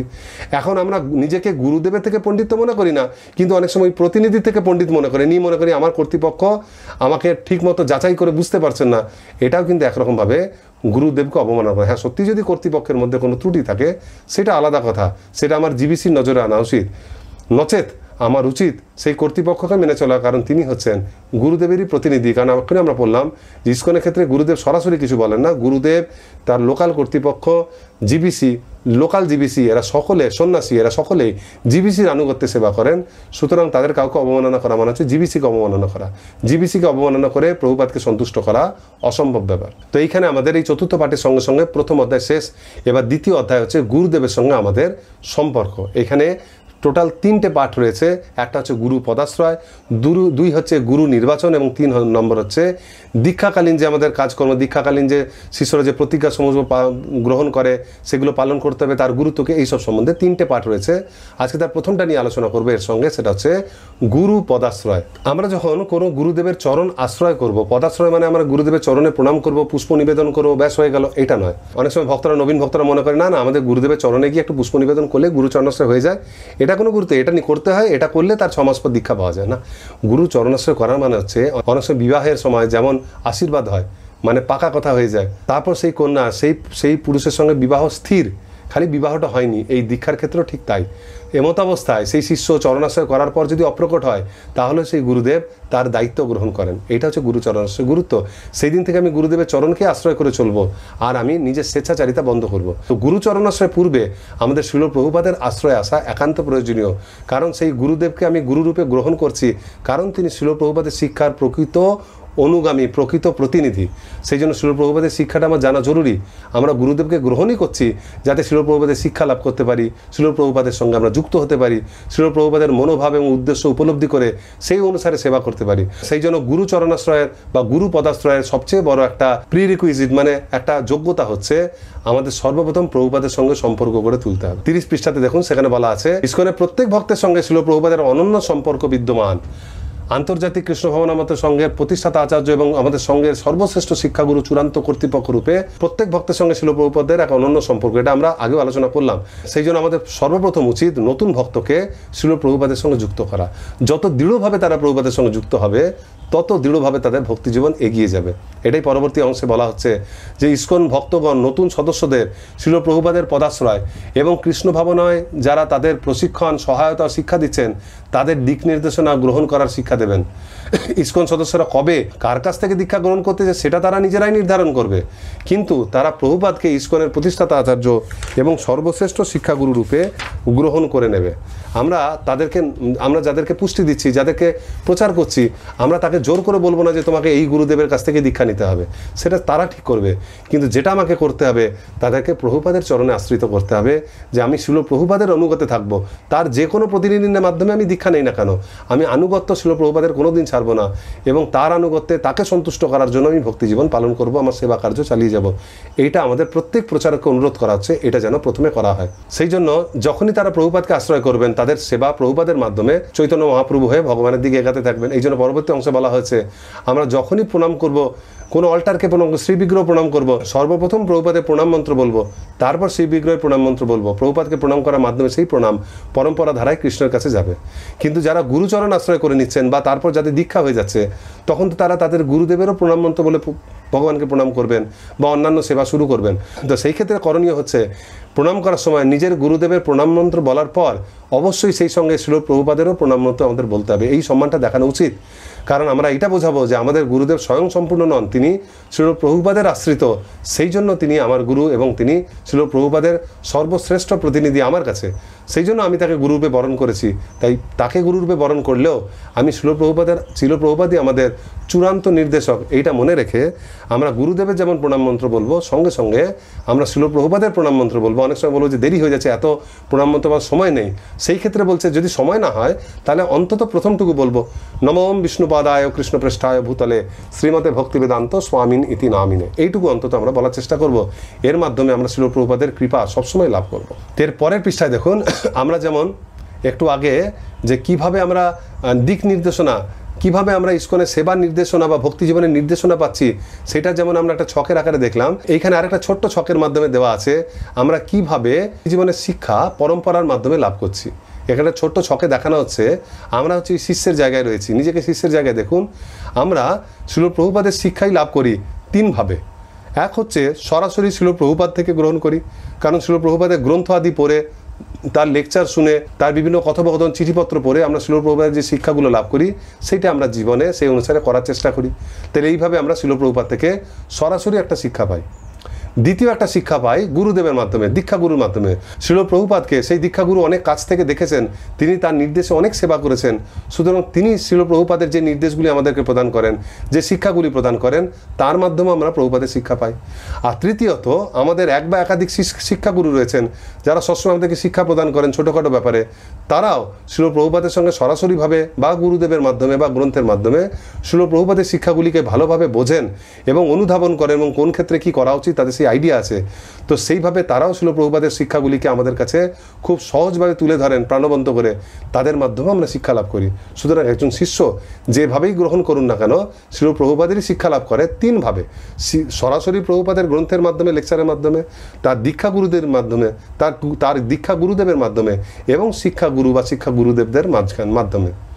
এইরকম তিনটের মাধ্যমে যখন আমরা শিল প্রভুপাদের শিক্ষা গ্রহণ করব তখন সেটা অনেক স্ট্রং হবে। কিন্তু আমরা যদি শুধু দীক্ষাগুরুর মাধ্যমে গ্রহণ করি আর কারোর মাধ্যমে গ্রহণ না করি তো দীক্ষাগুরুর সঙ্গে সবসময় আমাদের যোগাযোগ হয় না, ফলে সেটার পরিমাণ কমে যেতে পারে। বা যে কোনো একটা আমরা শুধু প্রভুপাদের গ্রন্থ অধ্যয়ন করছি, দীক্ষাগুরুর কথা শুনছি না, শিক্ষাগুরুর কাছ থেকেও জ্ঞান নিচ্ছি না। তিনটের মধ্যে আপনারা সহজেই জানি তিনটে পদ থেকে যখন শিক্ষা আসছে অনেক বেশি আসছে, সেটাকে যদি একটা বা দুটো কমিয়ে দিই 1/3 হয়ে যাবে, তাহলে আমাদের ভক্তি জীবনে আমাদের পুষ্টি কম পাবো, অগ্রসরটাও কম হবে। কিন্তু এইখানে এই যে দুটো দিক থেকে আমরা যে শিক্ষাটা পাচ্ছি, একটা হচ্ছে দীক্ষাগুরুর মাধ্যমে, একটা হচ্ছে শিক্ষাগুরুর মাধ্যমে, অনেক সময় এখানে কন্ট্রোভার্সি তৈরি হয়ে যায়। তো সেইটা যাতে না হয় সেই জন্য এখানে একটা এর পরবর্তীকালে দেখুন একটা প্রসঙ্গে বলা হচ্ছে যে শিক্ষাগুরু কখনো দীক্ষাগুরুর শিক্ষার বিরুদ্ধে কিছু বলেন না। এটা আমি আগে অনেকবার বললাম। দীক্ষাগুরু অনেক সময় উপস্থিত থাকেন না, তখন উন্নত প্রবীণ ভক্তের কাছে শিক্ষা ও নির্দেশনা নেওয়া যেতে পারে, তাকে বলা হয় শিক্ষাগুরু। মানে শিক্ষাগুরু হচ্ছেন একজন উন্নত বৈষ্ণব যার সেই আইডিয়া আছে, স্থানকাল পাত্রভেদে তিনি জানেন কখন কোথায় কী নিয়ম পালন করা উচিত, কী করলে আমার ভক্তি জীবন এগাবে। তিনি অনেক প্র্যাকটিক্যাল, তিনি শুধু গ্রন্থ পড়া তোতা পাখির মতো বইয়ের কথা উল্লেখ করেন না। কিন্তু তার কাছ থেকে আমরা শিক্ষা নিতেই পারি, কারণ তিনি আমাদের ভক্তি জীবনকে এগিয়ে নিয়ে যাচ্ছেন। তিনি হচ্ছেন শিক্ষাগুরু এবং তিনি যা করবেন তাতে আমার দীক্ষাগুরু সন্তুষ্ট হবেন। অর্থাৎ তিনি আমাকে যা নির্দেশনা দেবেন তাতে আমি আমার দীক্ষাগুরুকে এবং শিল প্রভুপাদকে সন্তুষ্ট করতে পারবো। কিন্তু সঙ্গে এটা বলছে যে শিক্ষাগুরু মানে এই নয় যে তিনি দীক্ষাগুরুর শিক্ষার বিরুদ্ধে কিছু বলেন। দেখা গেল দীক্ষাগুরু আমাকে কোনো নির্দেশ দিয়েছেন এই নিয়মটা পালন করতে, শিক্ষাগুরু বলছে না না ওইসব পুরনো নিয়ম কে পালন করে, ওইসব করতে হবে না, ছেড়ে দাও।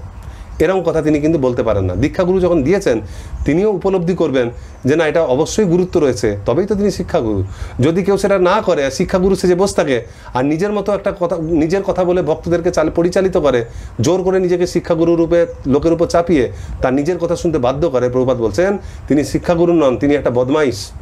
তা আমাদের উচিত এটা বোঝা যে শিক্ষাগুরু আপনাকে দীক্ষাগুরুর কথা অনুসরণে চালন করে, যার কথা দেওয়া ছিল প্রভুপাদ সন্তুষ্ট, তিনি প্রকৃত শিক্ষাগুরু। যিনি আমাকে কর্তৃপক্ষের বিরুদ্ধে আমার দীক্ষাগুরুর বিরুদ্ধে আমাকে প্ররোচিত করে, তো তিনি কখনোই শিক্ষাগুরু নন, তিনি হচ্ছেন বদমাইশ। তো এইটা হচ্ছে আমাদের এই পঞ্চম প্রসঙ্গের শেষ কথা। এরপর আবার সেই শিল প্রভুপাদের অনুপম পদ সম্বন্ধে তিনি যে সর্বকালের শিক্ষাগুরু, চূড়ান্ত শিক্ষাগুরু, সেই কথাই বলা হয়েছে। তো এই চ্যাপ্টার থেকে আমরা ইসকনে গুরু পদাশ্রয়ের একটা ওভারঅল আইডিয়া পেলাম যে গুরুদেবের কাছে দীক্ষা নেওয়ার পূর্বে আমাদের গুরুকে আশ্রয় করতে হবে, গুরুকে মনোনীত করতে হবে। তার পূর্বে তাকে অবশ্যই শিল প্রভুপাদের সঙ্গে যুক্ত হতে হবে, শিল প্রভুপাদের পদাশ্রয় বা চরণাশ্রয় করতে হবে। তবেই সেই শিল প্রভুপাদকে আরও নিকট থেকে পাওয়ার জন্য তার কোনো সুযোগ্য প্রতিনিধি বা গুরুদেবের চরণাশ্রয় করবে এবং এইভাবে তারা পারস্পরিক সহযোগিতার মাধ্যমে শিল প্রভুপাদের আরও সন্তুষ্টি বিধান করবে। এটাই এই পাঠের মূল লক্ষ্য। এর পরবর্তী পাঠে আমরা গুরু নির্বাচন, গুরুদেবের কি যোগ্যতা থাকা উচিত, দীক্ষাকালীন শিষ্যের কি কি প্রতিজ্ঞা গ্রহণ করতে হয়, সেগুলির গুরুত্ব কি, সেই সব নিয়ে আমরা আলোচনা করব। হরে কৃষ্ণ।